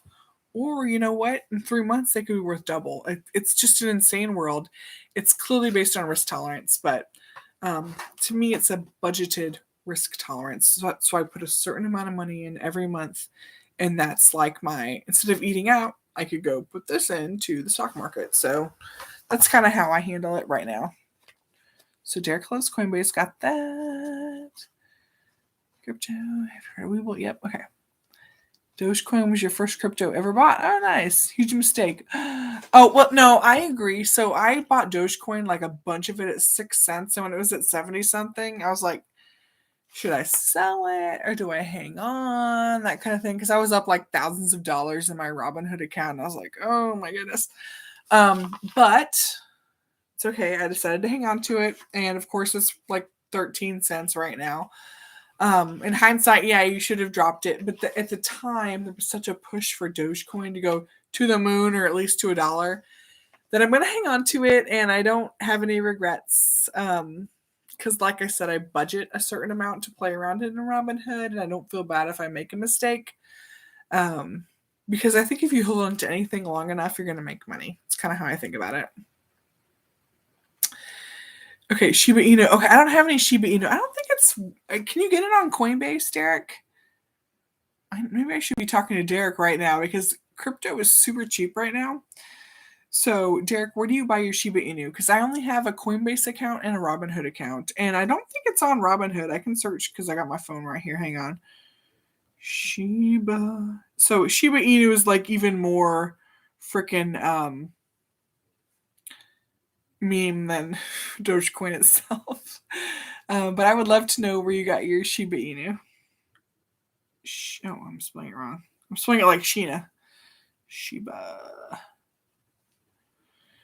Oh, I don't know what that is, but no. Stop. Okay. I need to figure that out, because if you get it on Coinbase, I would love to know that, because maybe I'll put that in my Coinbase kind of thing, because crypto is down right now, and half of me is like, is this a sign for the rest of the market? Like trying to look into it. So yes, okay. Dogecoin first crypto, yeah, okay. Shiba Inu, yes, it is cheap. Derek understands, and there are people who are like hardcore investors who love crypto, because especially Bitcoin, because it's like, oh, Bitcoin's an actual limited number, and they feel like it's the new thing because of less government control, which could backfire also, so you never know. Oh, okay, Frugal Mama has Shiba Inu too. I don't own any Shiba Inu. I own a bunch of crypto, but not any Shiba Inu. Now I'm feeling like I'm missing out. That's what happens. If you feel like you're missing out, don't buy it. You need to watch it though. So new to crypto at the time. Okay. It's on Coinbase. Oh, okay. Okay, I'm gonna buy some Shiba Inu on Coinbase. Grabbing phone, looking to see. I don't even know if I have my phone set to offload. Oh no, Coinbase, yeah, it's offloaded. To offload apps, I don't use that often, so Coinbase is offloaded, but we're gonna reload it. It's like a foreign language over here. It's not. It's okay. Maybe I should. So, if y'all know or didn't know, I have a degree in finance. But you know how much crypto I talked about in my degree? Nothing. It just wasn't part of my program. It made me, although the program made me realize a lot of things about my personal finances and what I'm doing to make good choices. Love everything I learned. I love the curriculum. Like when I compared it to other finance curriculums, I'm like, this is the one for me. But there was not a lot of crypto talk. And I think it's because it's not well studied or understood what it actually means, and everything in finance, if you look at it from like the global scale, is risk versus reward. And I think the risk is just like off the charts risk in crypto, that it's harder to compare the risk versus the reward versus everything else. But to me, it's kind of like, if you don't mind gambling or doing something, whatever, like even eating out, if you go eat out, you're just throwing your money away. So don't go eat out, go buy some crypto. It's kind of how I look at it is, cut yourself off from something you would normally be doing and then take a risky investment. And what's the worst you have to lose? You didn't get sushi that night? Like, what's the best you have to gain? You find something that kind of kicks off. So that's the way I always try to think about it is, I have serious investments that are dollar cost averaging, that sort of thing. But anything fun or risky, I'm like, you know what? I'm just not going to eat out this week. And instead, I'm going to go buy this. And that's how I like justify it in my mind. And if it sucks and it fails, fine, whatever. I'm not losing anything for my long-term plans. Those are the mutual funds. That's the VOO type of thing that the Beauty Box Investment Club does. But for the other things, like kind of have fun with it and learn something and use it as an opportunity to learn, but not be your like main source of retirement income. Okay. Get back here. It's like a foreign language. Laughing. Derek, what's GNW? And then Derek says, what is GNW? Hopefully it's calm before the storm. Shiba will go up. Actually has a lot of good backing. Yes. Okay. And Doge doesn't. I really don't know a lot either. You're Misty. But when I stopped smoking, I was like, crypto, Bitcoin, IPO. See? I know you're wasting your money on stuff, and you could be wasting it on this that has a potential to be amazing. But you should dollar cost average into a S&P 500 or total stock market index fund, is my overall advice. Preferably in a Roth Ira. Need to budget and save. I spend money. Yeah, you can just, even in that situation, you should pay yourself first, as in invest first, and you'll still spend all the money you have, because we all do, right? But cut off a little bit before you get it, and you will never even know it's gone. I need to do more Money Mondays. I got this. Also, I'm telling you, and I need to do a video about this, but savings bonds, as in I bonds, right now, an I savings bond is making like 7% interest. 7%. So if you have money in a savings account and you don't have an I bond, you need to look into I bonds. The one downside of an I bond is that you have a year when you put the money in before you can possibly pull it out. but the rate of return is so much better and it's based on inflation. So if inflation goes crazy, you will never lose money by having it in an I bond. And by lose money, I mean lose spending power. So think about it. I need to post about it. I love I bonds. I wish I had more. I might have cashed mine out to buy property. It's fun though. But I bonds are amazing. And I don't regret what I did, by the way. No regrets for anything. But I wish I had more I bonds because they are just like insane because inflation is a big deal right now. And this protects you against inflation. So more to come. I need to put more videos out. Okay. A Roth IRA under the same limit as your 401k? No, Roth IRAs and 401ks are actually different limits. So I know the 2022 limit for a 401k went up from 19,500 to 20,500. And if you're maxing out your 401k, then congratulations to you. You are well on your way to have a successful retirement. But the Roth, okay, now I gotta look. Hang on. The Roth IRAs, I think it was 50. Hang on, let me look. The Roth IRA limit is much less. But the Roth IRA has something cool because once you put into it, then your earnings aren't taxed. So it's like you put a Roth IRA with your post-tax income, so income in your account that you've already been taxed on, and when you put it in, it can grow forever. And then when you take it out, you don't pay taxes on those earnings. So the way a typical 401k works is you put pre-tax income in. So if you put 10% of your income in, you're only paying taxes on 90% of your income and 10 goes into this magical thing, but then you pay on what comes out of it in the end. So there are also Roth 401ks. I feel like this is a lot of crap I'm just spitting out. I should make some videos on it. But a Roth 401k then is money you pay taxes on now, but it grows tax-free and it pays out tax-free. And there are actually, depending on what you're doing, but there are opportunities to, if you're able to max out, then it makes more sense to do Roth now because effectively you can put more money in. I'm just rambling way too fast. I apologize. I hope that, okay. Yes, the difference, Roth and 401ks have different limits. I think I answered that question and I'm just blabbing now. But if y'all have these kind of questions, I totally love this kind of stuff and will answer and need to spend more time focusing on concise questions. Yeah, so 401ks and Roth IRAs have different limits and you can max out each of them separately. A Roth IRA has an income limit. If you make a certain amount, I don't know how much, but then if you make above a certain amount, you can't contribute to a Roth IRA, but you can do a backdoor Roth IRA, which is contribute to a traditional IRA and immediately convert it to a Roth IRA. If you want to know about that, let me know. Let's see here. Beauty box stuff. Okay.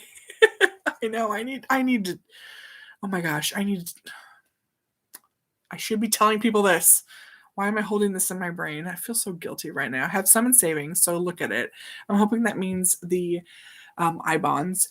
And it depends on how much you have in savings. Obviously, I'm a huge fan of having an emergency fund because shit can go wrong. You need to have an emergency fund. But if you have extra savings just sitting there, slowly converting it into I bonds makes a lot of sense because it's inflation protection. Rich Dad Poor Dad guy.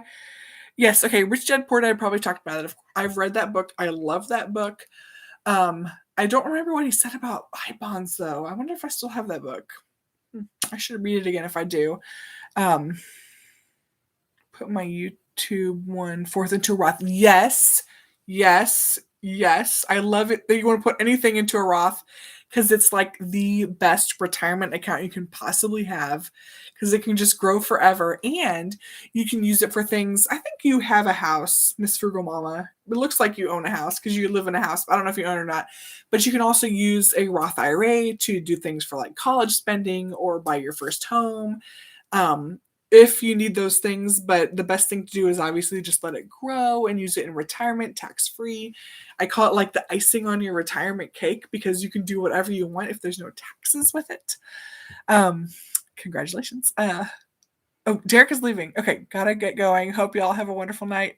I hope you guys, and I said y'all because I live in Texas and that's how you read those things, have a wonderful night. Gotta get some sleep. Good night, Derek. Bye, Derek. Bye, Misty. Take care. Okay, it's so late. I need to like stop this. It kind of makes sense. You do a great job breaking it down. I need to focus and not just do it randomly, like spitting it out on here, and make some dedicated videos to this, because I want everyone to have a wonderful like retirement, understand things, not get screwed over. Like, don't feel guilty. Just try to give us a video every now and then. Yes, I know. And even the things like, even things I understand when I see a video of things about I know, and it's like a fresh reminder that, oh, you should be doing this. I so appreciate that. Even if it's something you know, you need those reminders. Hello, we all watch weight loss videos and we all know, yeah, eat less, work out more, and we still watch the videos, right? So I should be doing this. I'm failing. Guilt. Oh, and the next one, don't feel guilty. Okay. Yeah, I know. Okay. Yes. Okay, good. Forgot Mama owns. Nice. Okay. The icing, yes. I-bonds, Roth Ira, Coinbase, something other. Check. Okay. I need to develop a better plan. I owe you guys this. I owe it to you. I made this huge video on dollar cost averaging and showing a bunch of examples and whatever, and I never finished it. And I had spent so much time like doing different examples from different points in time, and I made it so complicated and so like amazing that I never finished it. And I think I need to just do like snippets, because I think snippets are really like short, helpful things that people can use and not have to make it a big production. Like, just understand this one little thing, and then if someone really wants to know about it, they can look into it and figure it out. So do better. I can do better. I promise. And of course, if you have questions, please ask me. I have all kinds of family members that are like, you're good at math and understanding this interest rate thing and whatever. And yes, okay. Dollar cost what? Okay. If we don't know what dollar cost averaging is, I need to explain it again. Okay. Is that for real? Okay. I'll do a 2-second dollar cost averaging explanation, and I need to do a video over it. But the way dollar cost averaging works is, let's say you have $300 every month that you want to invest in the stock market, and you're going to do a mutual fund because that's like a broad exposure. So it gives you a generic exposure to the market, not in something specific like Apple, which can go up or down every month depending on how the latest iPhone's doing. So dollar cost averaging in a very specific fund like of a S&P 500 or a generic stock market mutual fund. So every month you're going to put $300 in.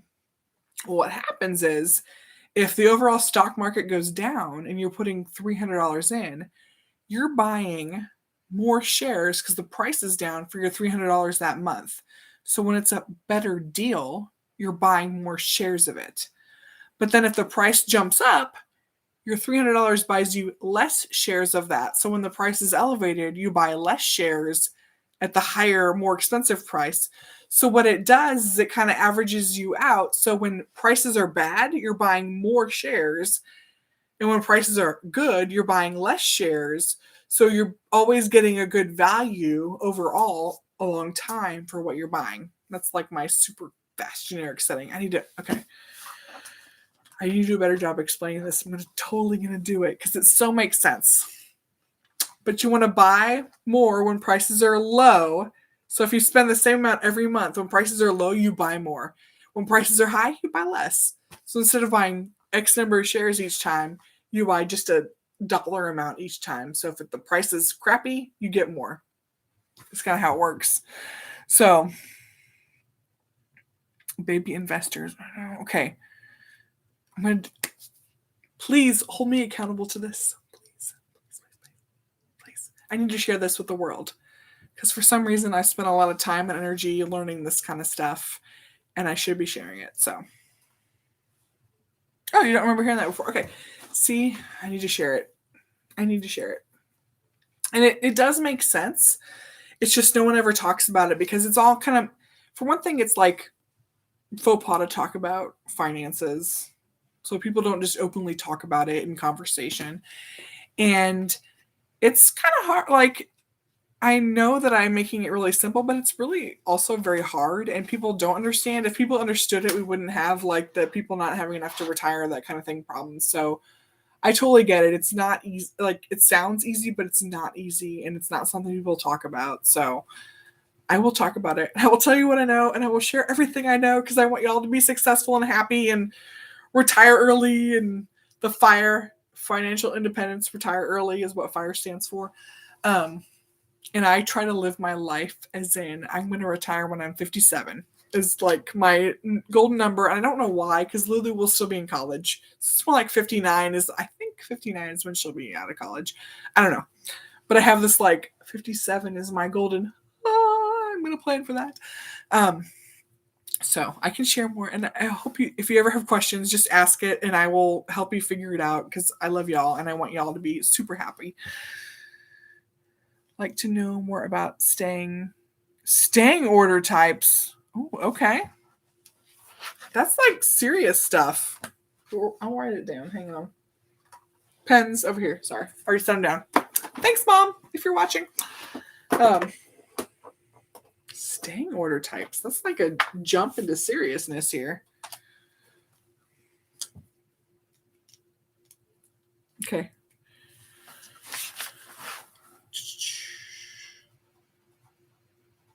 I had a list. I need to maintain it of things I should talk about. 1, 23, 22. Okay. I need a 101 course on everything. You know, and I even, because kids don't know anything about money, I feel like I learned about money from watching my parents make mistakes. So I wanted to learn more, so I started reading books, whatever. And so I was like, oh, Financial Peace University, I'm a huge fan of that. So they had a Financial Peace University for Kids thing, and it was like save, give, and spend.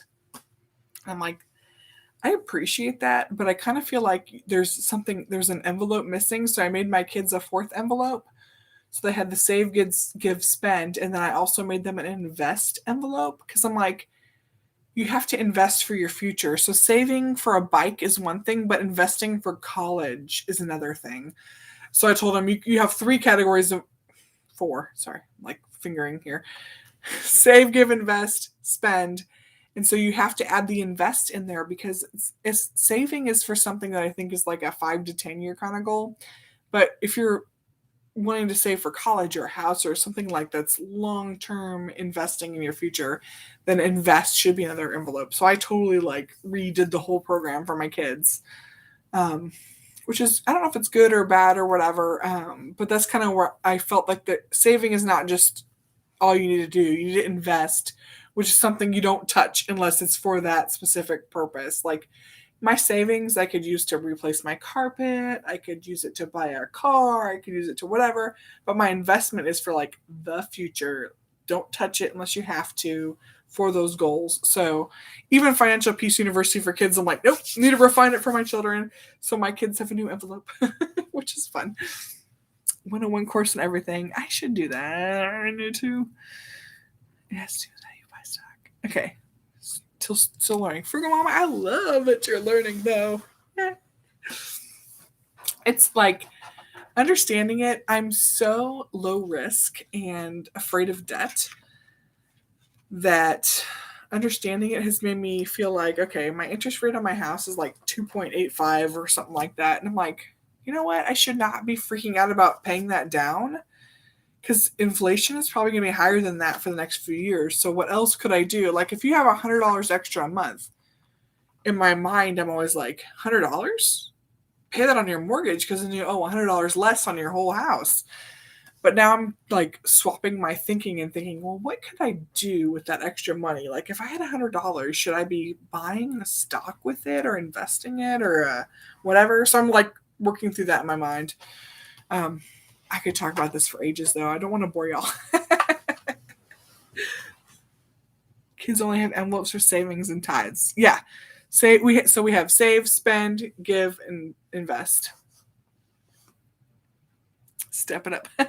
Just make it good. I'm so glad you do. I think you take some of your channel income for your kids, right? For their long term for your boys. I think you do. I know you do something like I know you take a chunk and put it towards your children, which I totally appreciate. But we've been like, we might need to save more for our kids. Like things are insanely priced, and I'm gonna get there this like I have to get there this year is to like focus more on that invest for my kids kind of function. My children are not linked to my Robinhood. Um, okay, okay, I'll get to that. I'll get to Missy's comment next. So the boys have 529s through Merrill Lynch, where my husband has a Roth IRA, and then Lulu's is through Vanguard, where I have a Roth IRA. So we have a 529 for each kid, and that we put into every month. But we're a little bit worried that we're not putting in enough for like long term, that kind of thing. So we want to start another account, like just a generic mutual fund, because we don't have any like we don't have much that's not in a kids' college or retirement. So what I want to do is start a mutual fund investment. So just in a brokerage account where we can use it for our kids, and it has a higher risk, higher reward kind of profile. And then we can use it for the kids' college. And then if for some reason we don't need it for the kids' college, we could use it for our retirement. So it gives us more flexibility in that middle range, because we haven't done like something that's not specific for retirement or specific for college. So we want to do something in the middle. So that's my goal for this year, is to start one of those. Children like Robinhood, so no. Paying off car early just in case. Never thought of investing the difference in something. Yeah, so it's about risk tolerance. It's also to me a factor of debt tolerance. So I hate owing money. Johnny's truck is super. The payment was ridiculous, but it was at 1.99%. And yet I didn't want to have that payment. Like having the payment really bothered me.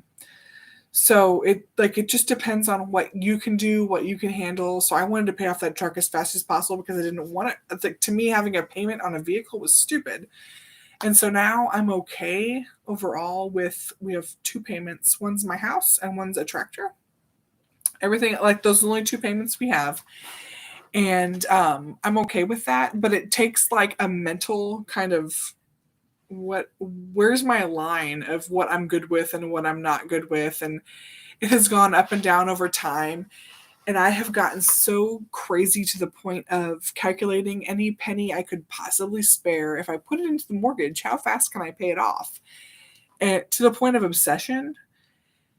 And I've kind of like stopped myself and said, hey, this is a good interest rate. Inflation's going to hit us coming up. Like, don't be so crazy about it. And so I've gotten really comfortable with not paying it off super psycho fast.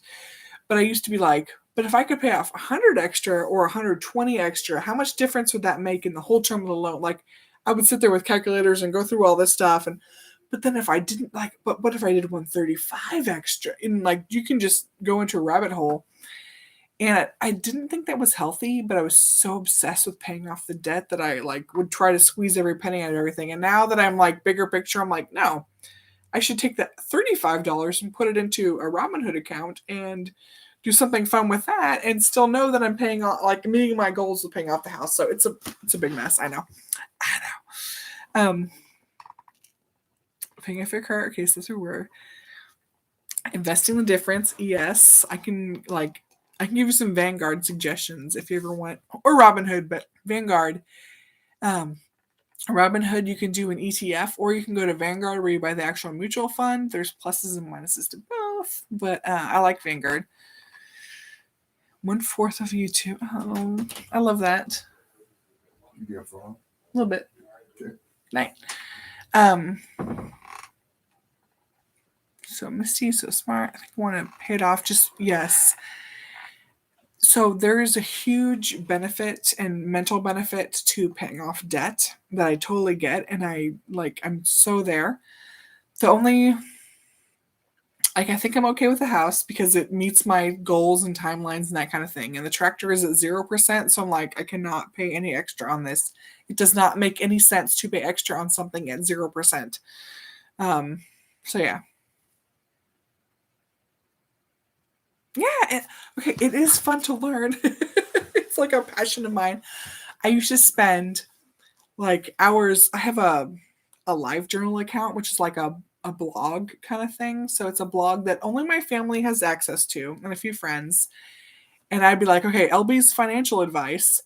And so I'd tell people, if you can't afford for every $100,000 of your mortgage, you should pay $100 extra a month. So if you have a $200,000 mortgage, you should pay $200 extra a month. And I would go through and like calculate, if you did this, this is how much at certain interest rates faster you'd pay off your house. Just by my rule, my like generic rule of thumb was every $100,000 you have $100 a month extra. And so I got obsessed with like calculating these things and sharing it with my family, and they're probably sick of it by now. But it makes sense. Like there's so much good math behind it. So I need to like, oh man, I need to share this more. 4 months of wow, yay. Okay. Can we have a little celebration if you pay off your car? I love paying off debt. It's fun. So we paid off Johnny's truck, and if I tell you the car payment is just ridiculous, but we paid off his truck, and he's like, well, why don't we, instead of using that money for anything else, why don't we just keep saving the payment? So now I'm trying to save the payment from what he was paying every month. So maybe next time, if we can save up long enough, we won't have a car payment or a huge car payment or that kind of thing. Like we'll be able to have a lot of money to put down. So we're trying to save for the next truck already, or my car, or whatever, whichever one I have to replace first. But we're trying to save a car payment every month so that we're ready to purchase the next one. So I love it. Okay, let me go back. 4 months. Okay, Misty, congrats. Vanguard, is that the same fund in our 401k? Yes. Okay. So if your company might be using Vanguard for their 401k, different companies use different like flavors or companies for their plans. My Vanguard account is not associated with a company 401k. I have my own account through there. So I have a Roth IRA, which is where most of my money is in that Vanguard account. I have Lulu's 529 in that account. And then I also have a brokerage account where when oil prices were kind of crazy, I started buying like into an oil mutual fund, that kind of thing, just because I live in Houston and we're very oil business based. So those are like my three big things. So I have a Vanguard account. It is not associated with any job, any 401k, anything like that. It just has a 401k, a 529 for Lulu, and a brokerage account where I like you pay tax, that kind of thing. And while we're talking this, if you do have a brokerage account, always reinvest your dividends back into it unless you need the money, which hopefully you don't need the money because you should like put the money in, forget about it, don't worry about it. And then if you get a dividend, put it right back into the account. So that's just another little reinvest your dividends. You'll grow faster than just the rate that you see on their website. They show how much a fund grows.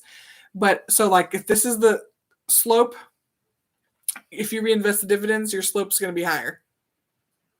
That's a graph right there. It's happening. But trust me, always reinvest your dividends. Okay. I feel like I should end this. I literally have not eaten my supper. It's next to me. Okay. Yeah. So Misty, I totally agree. If it's your last debt, the peace of mind of not owing anyone anything is unbeatable. I'm here for that. We've already got there. Yes, so 4 months away. I'm rereading the comments. Sorry, Vanguard. Yay, you're Misty. Okay. Lost me a little on accounts within accounts. Okay.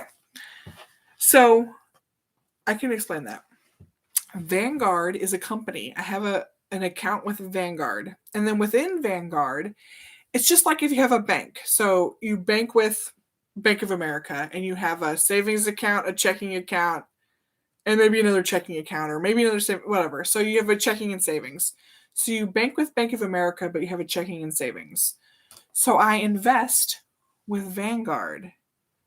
And within Vanguard, I have a Roth IRA, which I used to save like every week I gave myself a $20 spending, anything extra I'd put it in a piggy bank because I was saving it for that Roth IRA because it was like a $3,000 threshold or something to get in. So I was working on saving that. So I finally did it and I saved for that Roth IRA, put into a Roth IRA. Within my Vanguard account, I had the Roth IRA. And then when I had Lulu, I gave her a 529 within my same Vanguard account. So I still have a chunk of money that's the Roth IRA. Then I have her 529. And then I wanted to invest in oil stocks. So now I have a brokerage account, which isn't tax protected like a Roth IRA. And I can explain those. I'll write that down. So I have a Roth IRA tax protected retirement account, a 529, which is for Lulu's college, and a brokerage account, which is a taxable investment account, all within Vanguard, which is just similar to if you have Bank of America, savings, and checking. It's all within the same bank suite of accounts under your name, but there are different types of accounts. So that's what I'm talking about. Okay, let me get back here. So okay, hang on. Same fund for 401k, yes, okay. Okay, so lost it on accounts within accounts. So hopefully that made sense. I don't know if it did or not. You have never reinvested dividends. Yes, do that. Unless you need the money, reinvest the dividends because it'll make your savings grow or your investments grow faster. Grow, you better invest those dividends. Okay, Misty got that. Okay, yay. Wait, I guess I have. If you do nothing with your dividends, it will just sit until you something that right. So you will be able to tell. Let me see if I can just show you quickly. Hang on. What are we doing here? Okay, the phone's giving me messages. So I'm going to jump into Robinhood really quick, but I automatically have everything set up to reinvest, or anytime you get a dividend, it pays it out. But instead of giving you money in your account, it just buys more of that same stock. So let me go to, let me see, okay. Yeah, Vanguard is a storage, yes. Would be a good thing. So VOO, that's the Beauty Box Investment Club. So let me see if it's easy to show here. Okay. I got 46 cents from VOO oh man, that's going to be too reflective. Not good for doing live. But with the amount of shares I own in this, it's an S&P 500 ETF, which is a mutual fund that trades in the regular stock market. I can explain more later. But they said, okay, for every share that people own in this, we're giving them $1.53. Well, my portion of shares that I owned, I got 46 cents. And the way that it works is it shows reinvestment amount. So it shows me how many shares they bought at the share price, which is $439. But they took my 46 cents, and instead of giving me that change, they put it back into a very small fraction of that same stock. And so while it might not be reflected, like when I look, because I've looked at this before, when I look at my today's return or my overall return, that 46 cents doesn't actually show in your overall returns.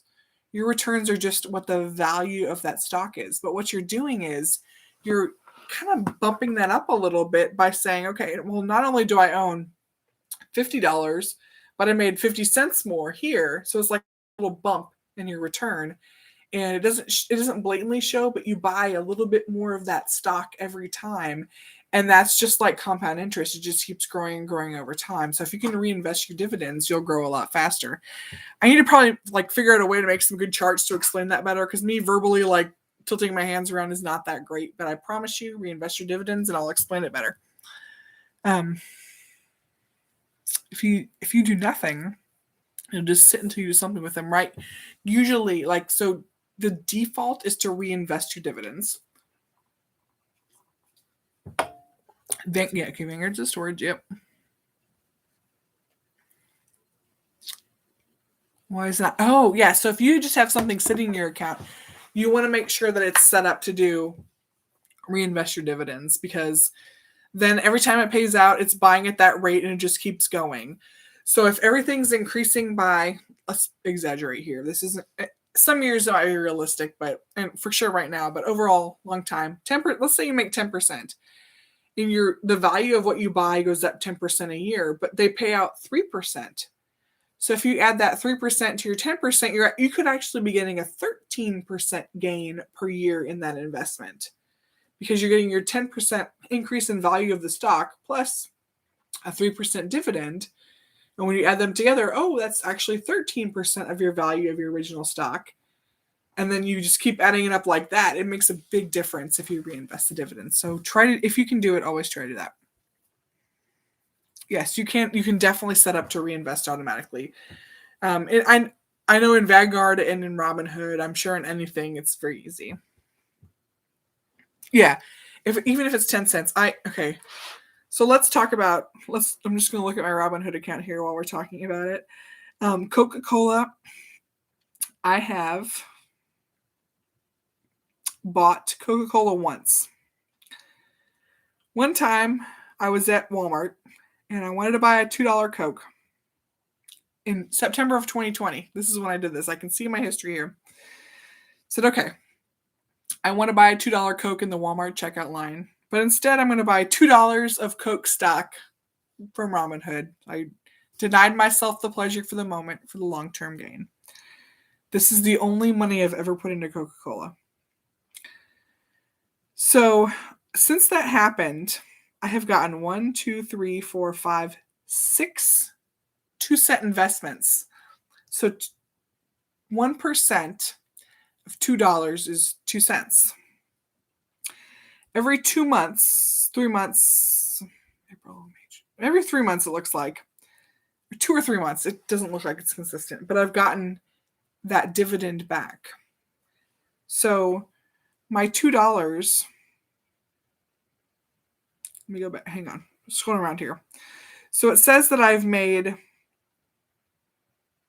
18% on that $2. So 18 plus 18 would be 36. So I should have $2.36, right? Because overall I've made 18%. But when you look at my actual market value, it's not $2.36. It's $2.52 because they don't count that reinvestment every time. It's like they're giving me cash and then they're buying more stock with it. So my market value, instead of being $2.36, this is just a one-time buy. $2 I spent. It's $2.52. So I actually have a 26% return when you include the dividends. So it goes from 18.8 to 26% because of dividends. So it takes your return, it just kind of magnifies it. Hopefully that makes sense. I get excited about it. I'm sorry. I should stop ranting. I should probably log off. I'm sorry. But I feel like this is the kind of stuff I'm like, oh, I get this math. I had a professor who showed me the interest equation. So when I was 20, I bought a truck, and I bought it from a Ford dealer, and I had Ford credit, everything you expect. So I go through Ford credit, I had a really good interest rate I bought it in 1999. And when I would make these payments, and my aunt told me, my aunt and her partner were like, every time you're worried about a payment, just make a payment, because they give you a coupon book back then, which I actually have one for the tractor. But if you have money right now, you can pay your payment, and that way you don't have to worry about when you don't have money. If you're ahead on your payments, don't worry about it. So I was like, okay. So I was in college, and I'm like, well, I can get a summer job and make extra truck payments so I don't have to pay for it when I'm in school, and kind of like figure out how to pay for this truck. And so I was doing it all by payment books, because my aunts told me, just do it by your payment books. So I always paid the coupons and made sure that I had coupons paid until the next time I was going to get a job for a summer or whatever, and could get to the next payment thing. So what I didn't realize, though, is that when you pay them early, you have less interest overall. So Ford Credit sent me a letter at the end of the first year saying, hey, by making your payments early, you saved X amount of dollars in interest. And I was like, what? So I learned the interest equation. I learned all this stuff. And no one ever told me, my aunts were like, oh yeah, you just buy this truck, you're going to have a payment, and that's what's going to be. But if you are afraid of being able to afford it during the school year, just pay for it while you're working. And when you're in school, you have to pay for it, and you can balance it that way. But I didn't realize that overall, when you pay them early, you actually owe less in the end. And I was like, oh, okay. So it was the biggest money learning experience I ever had, was buying this stinking truck, because I did not I thought it was just about making all those payments. You make 5 years of payments or whatever. And I didn't realize the time value of doing it early, or like what that impact was, until Ford Credit sent me the stinking letter. And I'm like, oh my gosh. And like, I appreciate my aunt's like forcing me into that uncomfort zone of buying a vehicle and understanding it. But I don't think they realized the impact of what I learned by having to make these car payments and realizing like, oh my gosh, if you just pay a little bit extra every time, or you pay it early, like there's a big payoff in the end.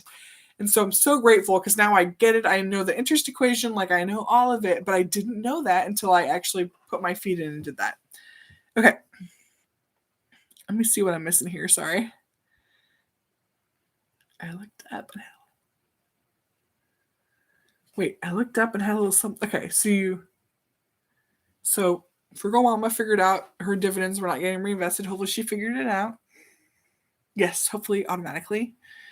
Yeah, I know. It just improves your rate a little bit at a time. Hell yeah. Yeah, if you don't need the money, don't do it. Like, let it grow. Your brain's a math brain. Just no one ever tried to teach me. Yay! I don't know what you got there, but yay! I'm glad you're getting it. Not ranting, but this is really meaningful, exciting. Yay, Jocelyn! I'm glad you're here. We'll learn about finances, savings, and investments like that. Okay, good. I'm glad y'all are liking this. I know this should be taught in school. It should be. I've had to learn the hard way, like through, like I said, that letter from Ford Credit saying, "Oh, by paying off early, you saved this much money this year." And I'm like, "What? I thought I had to pay like 60 of these coupons and I was done, and I'm just trying to get it out of the way." So I know it doesn't really make sense. But I totally want to hopefully inspire people. I don't know what I can do here, but I do feel like I understand it and I can communicate it hopefully well. And if I think about it a little bit before just like randomly blurting it out on a live when I'm supposed to be planning my week, maybe I'll do a better job. But yeah. So I should probably do like a, hey, let's collect some questions that people have, because I do care.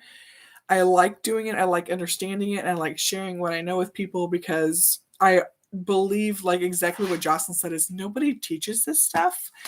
And it's a little bit sad. I think the one of the great ways I learned about it is I flew to Missouri, bought a Ford Escort from my mother-in-law, like that had been my stepbrother-in-law's car, and then it was her car, and they were done with it. And I'm like, I want that car because it was cheap. It was like I bought it for $1,500 or something. And I wanted it to drive because it was like good gas mileage, whatever. So I went to Missouri, bought this car, and then I drove from Missouri back down to Houston. And I might have stopped at my parents' house in Kansas. I'm not really sure what happened. But my parents had burned me like a full disc of the Dave Ramsey, what's it called? Told Him Money Makeover or something like that. Like the Dave Ramsey series that you do in churches and things like that. Like it's a program. And so I drove all the way back to Texas and listened to all these CDs from Dave Ramsey. And I was like, oh my gosh, this makes so much sense. Like all these steps you need to take and what you need to do. And love Dave Ramsey, because it's like, if you don't know anything, it kind of breaks it down into very simple steps of do this, and then this, then this, then this. So I felt like that was also something that I can kind of like credit to helping me kind of get a grasp on what money means and how to control it and not let it control you, that kind of thing.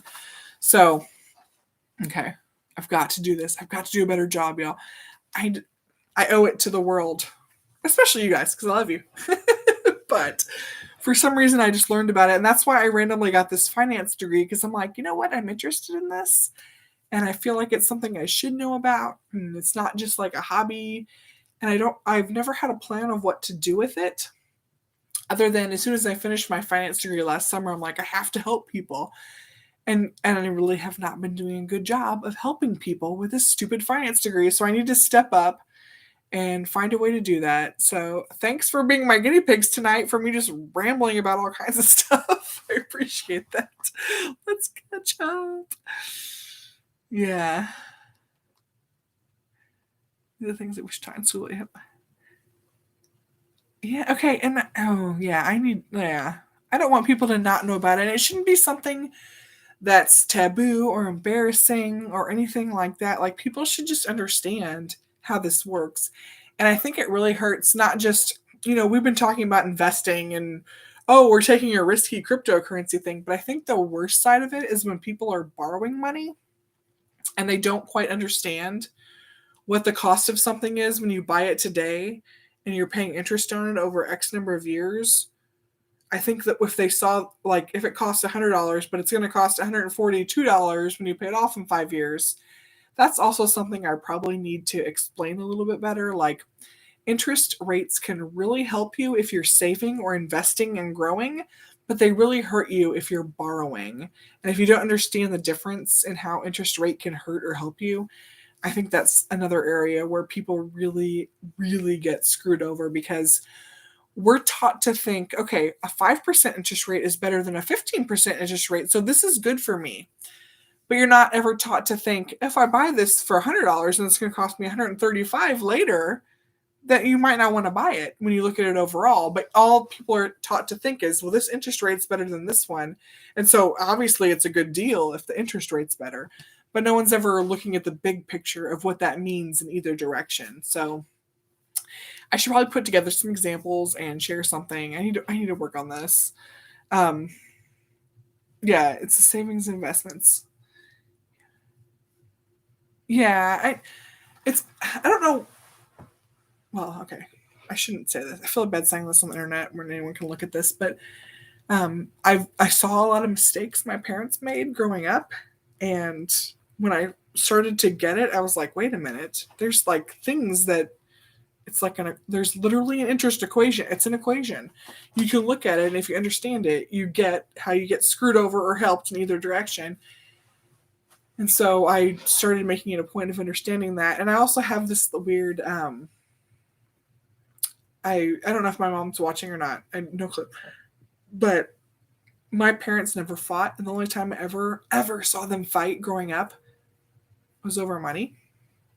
When things, the bills didn't match up or that kind of thing, or we couldn't afford something and that kind of thing. And so when I became an adult and when I got married, I told Johnny, I'm like, we can never take on more than we can afford if one of us loses a job. And we kind of got to the point where we had a boat and a Corvette and all kinds of stuff when we first got married, but it was like, if something happens, we sell like our deal is we sell these things, so we don't need them. The basic needs like a house or the main vehicles, that kind of thing, like we can never do anything beyond living above our means. And I never wanted to fight over money.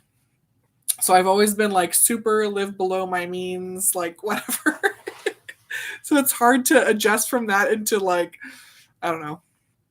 But I feel like my parents taught me so much unintentionally just by being who they were. And um, just, you just observe what other people do. So anyway, I don't know where I'm going with there, but I felt like it was important to me because I didn't want that source of fighting in my life. So let me see here. People overcomplicate stuff.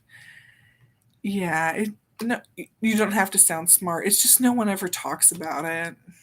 Yeah, I know. I need to do better, Misty. I agree. Yeah, and hopefully I understand it. I've been trying for many years.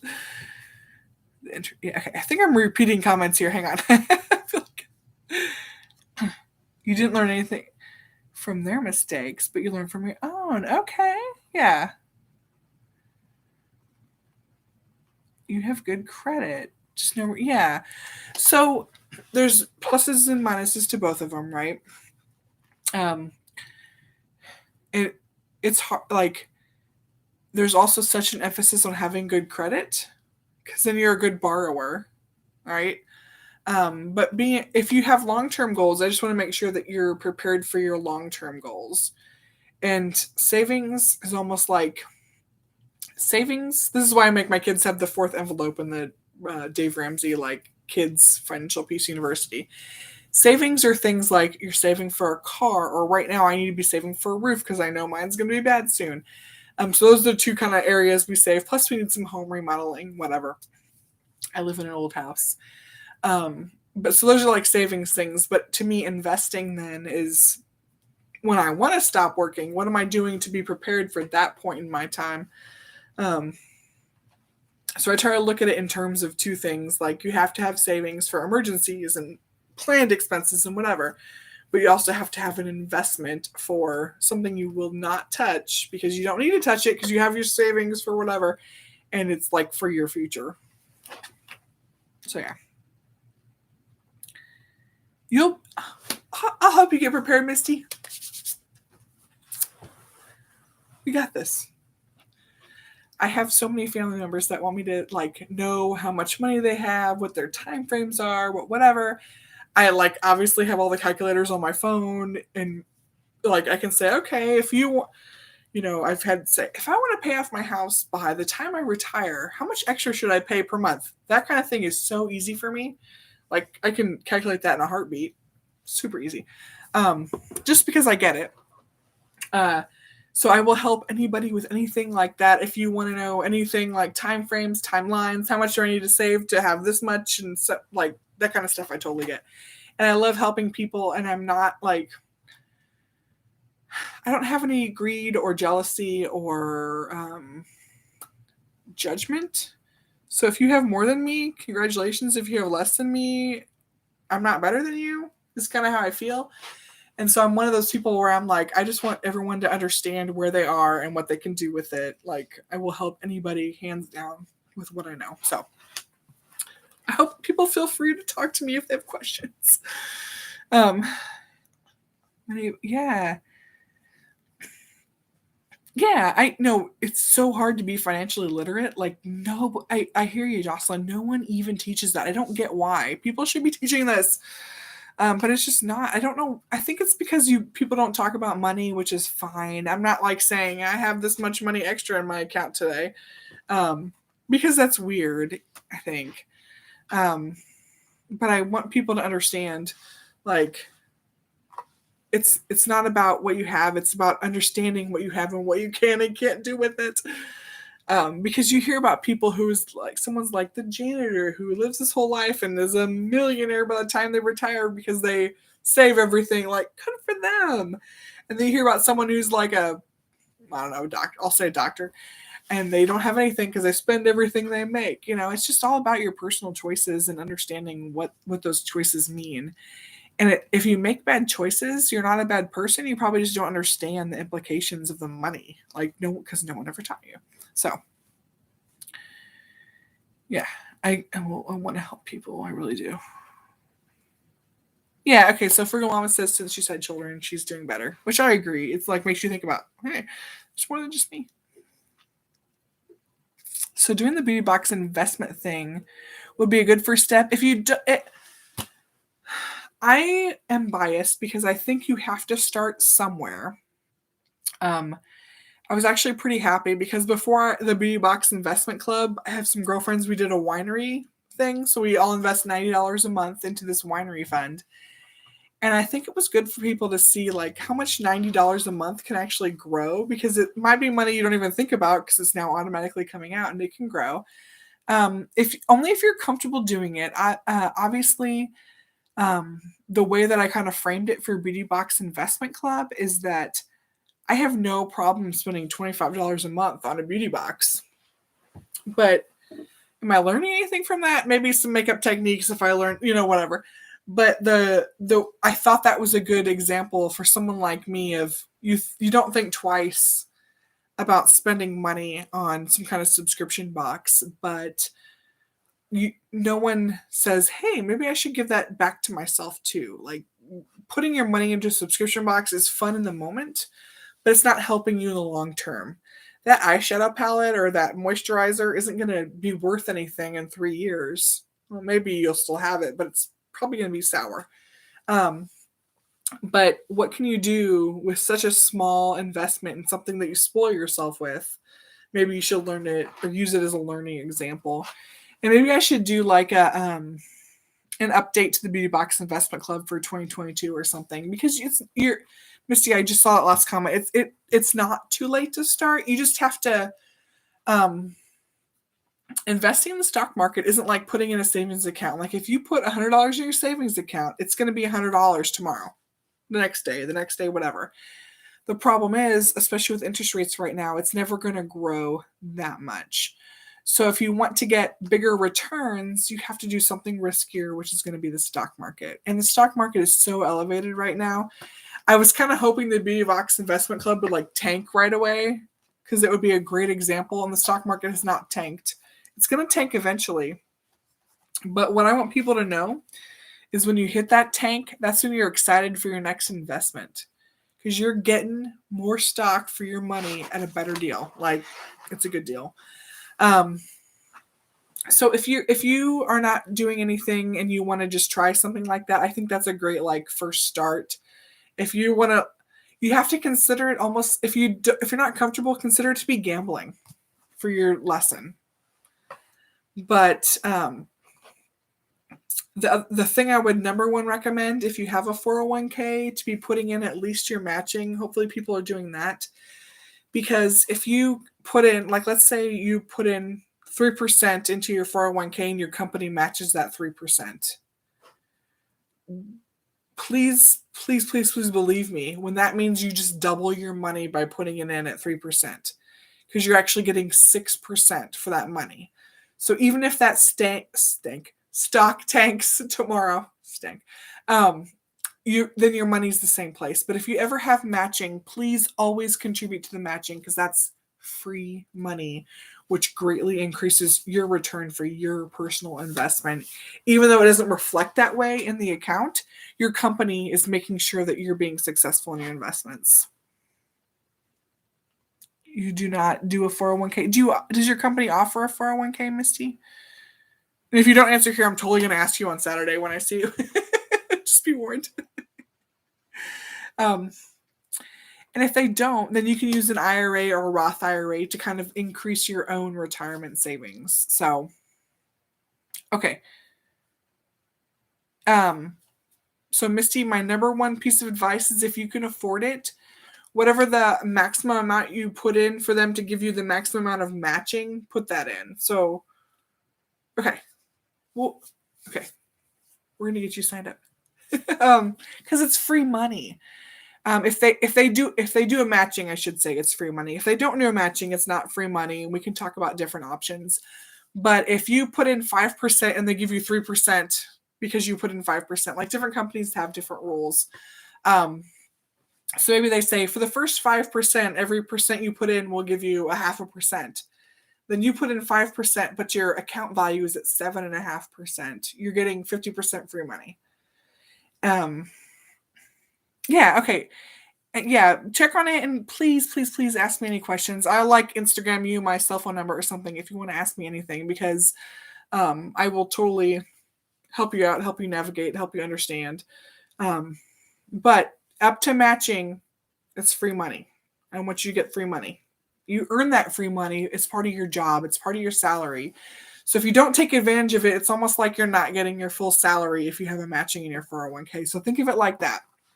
I know it's kind of convoluted because I'm saying to get your full salary, you have to pay money into something, but you're paying money into yourself and they're giving you extra money for that. So if you have matching, please take full advantage of it.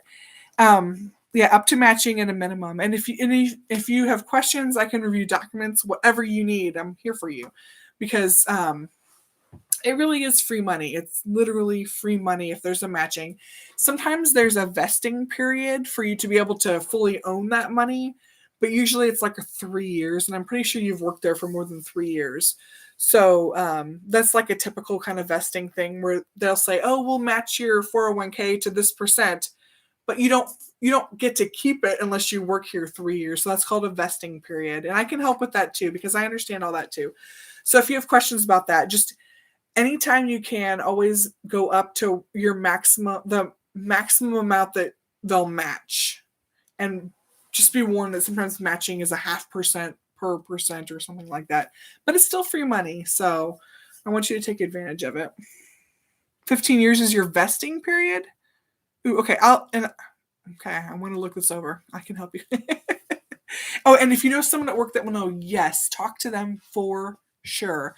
Because people in your company are going to know the best about your company policies, that sort of thing. So I'm just saying, oh, you've been with them for 15 years. I'm like, usually vesting's like 3 years, but maybe your company's crazy. I don't know. But yes, the people who work for your company that have been doing this, I've realized some people are not comfortable talking about money, that kind of thing, but there are actually people within your company that want to help you.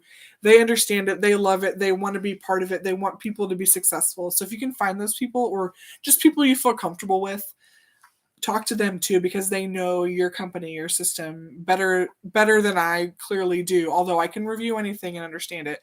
But I just want you to make sure you're getting that free money, because that's the best way to go. You didn't do a full match until you had children. Okay, yeah, they changed your life. That's fair. You have a different perspective. I mean, of course, when you have children, you're like, oh crap, it's not just me. I have to care about someone else. So I totally get it. I totally get that. And I don't think it's hard to, especially if you don't have children or someone that you want to leave a legacy for. Like, well, why would I just save this extra money that might not matter? I mean, it's not easy. It's tough. So there's that aspect to it, and I think there's also the aspect of just no one's telling you what you're leaving on the table if you don't do that. So I want to make sure that people understand that too. Okay. Chapstick. Love it. So I need to probably explain that better when I think about it too, because I'm sure I have a lot more to say. Thanks, Mom. So I need to write that down too, just to make sure people are getting their matching, because it literally is free money if you're vested. And vesting just means you work there long enough that the payment they give you is fully used. Because I remember my first job that had a matching, I'm like, well, I'm not going to put anything in it. It'll take 3 years before I'm vested, so why would I do that? Because I'm not going to get anything out of this. In retrospect, I wish I would have done it, but everyone's on their own path. That was not my path at the time, so that's okay. But yes, I'm gonna write this down. We'll just write it here. Okay, sorry. Boring right now, but I want to write this down. Okay. Let me see what else we've got here. 15 years. Hard to give up money now. Yeah. And I know I have more than I need right now. Yeah. So if you can afford to, especially if you can afford to put up the matching, then that's number one, like, to me, the number one goal. There's someone, Susie Orman is her name. If you want to write down like a financial guru or whatever, she's my favorite. I absolutely love her. I know it took a turn. I'm not even planning my week. I'm just talking. But Susie Orman, she is beautiful. Like, I don't know how old she is now, but when I used to watch her, she was like in her 60s and just like gorgeous. And she had like she would rate people and what they were doing, that kind of thing. But I'm pretty sure her advice was go up to matching, and then if you have more you want to invest, do it in a Roth IRA. And then after that, you can go back to your 401k. So she had a whole sequence of things, but she was just so good. Like when because I started with Dave Ramsey, like I said, and then when I saw Susie Orman, I was like, oh, she knows her shit. Like, she is good. And Dave Ramsey's like the conservative Christian. You're never going to go in bankruptcy. You're never going to go in anything. Like, you have an obligation, but very structured, very good. And Susie Orman's like, well, that doesn't make sense. If you need to go to bankruptcy, we're going to do this, or we're going to do whatever. And she just was so full of life and love. And I love Susie Orman. So I don't know. Oh, you okay. See, oh, okay, hang on. Let me catch up to comments because I'm pretty sure Jocelyn just made me super excited. Hang on here. Okay. Okay. Okay. She loves Susie. She has a podcast. So I thought Susie was with like her wife Katie sailing in the Caribbean. Is she doing a podcast? if she's doing a podcast, I need to be listening to this because I absolutely love her. Like, I thought she was retired and fishing right now, like on her big ass boat. She has a YouTube channel. What? How do I not know this? I idolize her. Oh, wait, and Katie's on it too? Oh, how did I? Okay, you guys, I love, love, love Susie Orman. She's like classically beautiful in her black leather jacket, kind of, and I only know her from a TV show like 10 plus years ago. Oh my gosh. Okay, this week to do. Susie Orman is getting huge. Oh my gosh. I don't know why. Okay, it's old. Okay, even if it's old, I'll still look at her stuff. Because I saw she had a book that came out during the pandemic, and I'm like, oh my gosh, I need to read this. I used to read her books like I would be in my 30s, and it's like for women in their 50s. I'm like, yes, I want to understand this. So I love Susie Orman. She's the best like financial advice books I've ever read. I loved her TV show, everything about her. Okay. Okay. I'm super excited. If she has a YouTube channel, why am I not grabbing my phone right now? And why didn't I know this? So my current favorite like YouTube channel of financial things is this guy Jaspreet Singh, his channel is Minority Mindset, and I really like him. I just the way that his brain works, and he tries to not be like pressing you to do one thing or the other, just wants to educate you. So I'm like, they're adorable. Podcast Susie Orman, Women and Money. And it's with Katie. Oh my gosh. I don't even know Katie. She just talks about her so much. Oh, I love Susie Orman. See how cute she is. Oh, okay. I need to stop looking because I will go down a rabbit hole right now. Here was trying to learn about Streamlabs chatbots. There's always something to learn. I love learning. Okay. I'm so happy that Susie is still active. She's one of those people that I'm just like idolizing. Like, oh my gosh, I would love to go work for you or something. Okay.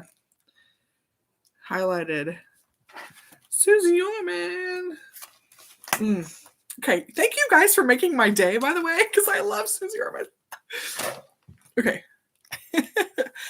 Misty, but I want you to share whatever you learn because I've seen those like chatbots things and whatever, and I don't know what that really means because I see people do it and I'm like, I don't know anything about it. I'm like using the YouTube native app to stream this right now. I'm so basic, which is fine. It's working for me. I'm happy. You guys have just enlightened my life by telling me Susie Orman has a podcast and a freaking YouTube channel. Okay. Happy. Yay. So thank you. Tisharia is the queen at it. Oh, I know. She is good. Like, when you're in her lives and you can, like, heist and there's a pirate and whatever. I know. Misty and I, we're going to talk this weekend in person. It's going to be amazing. Okay. Because remember, Chapter 9, Mandalorian. Whoosh. We're going to kill the sand dragon. With our bowcasters, with the Tusken Raiders. Like, this is why this is so huge. Like, it all made sense when I've been rewatching things, and I'm like, oh my gosh, that's the Lego set. Okay, I should probably, like, it's 10:30. I need to get off. I'm sorry, guys. But I'll do one more plug. So Misty and I are going to do a 5K together in person. I don't know if we're going to live stream, but we're going to do something, and it's going to be amazing and exciting, and we're going to get a bunch of steps in for the steps challenge, which is probably the most important thing ever. And then that afternoon, we're going to do this. We are making some serious Legos with a lot of minifigures. If you like minifigures, this is the set for you. It's going to be fun. My son has this. I don't think he ever finished it, so maybe he might do it with us too in his set. I literally bought the same thing my kid has. Santa got him this. But it looked like a fun one that I think we can do in a reasonable amount of time while we're having fun and having people read the comments to us. So you have to join us. It'll be on Misty's channel. I'm hoping Anyone here is already subscribed to Misty, and when you see that come up, you're going to be like, notification, I want it. Plus, you have the bell on already, I'm guessing. I always wonder, like, if I have people, like, when I have people when their bell's already on, but then I see the thing pop up, I'm like, well, set a reminder. And I'm like, does this give me something different, or am I already getting this? I don't even know, but I try to do both because why not? What's the worst that happens? I get it twice. Okay. All right, let me see. Shari's Queen. Yes, we talk about this weekend. Yay! Making me smile so big. Yay! Don't have chapped lips. Here, borrow this. This is what I've been using tonight. It's one of these things. Kind of awkward, but I love it. I keep it at my desk or my chair, my whatever. All right. One more plug. Yes, we're going to do it. Yes, for people are the favorites. I don't know how difficult the people are going to be to make. They might be easy. I'm guessing they're easy, but there's a lot of repeats in the people. We're going to have an army, though. It's going to happen. All right. And Jocelyn says it's going to be a good week. Yay. I agree. I can tell. And top it off with the 5K walk. Yes.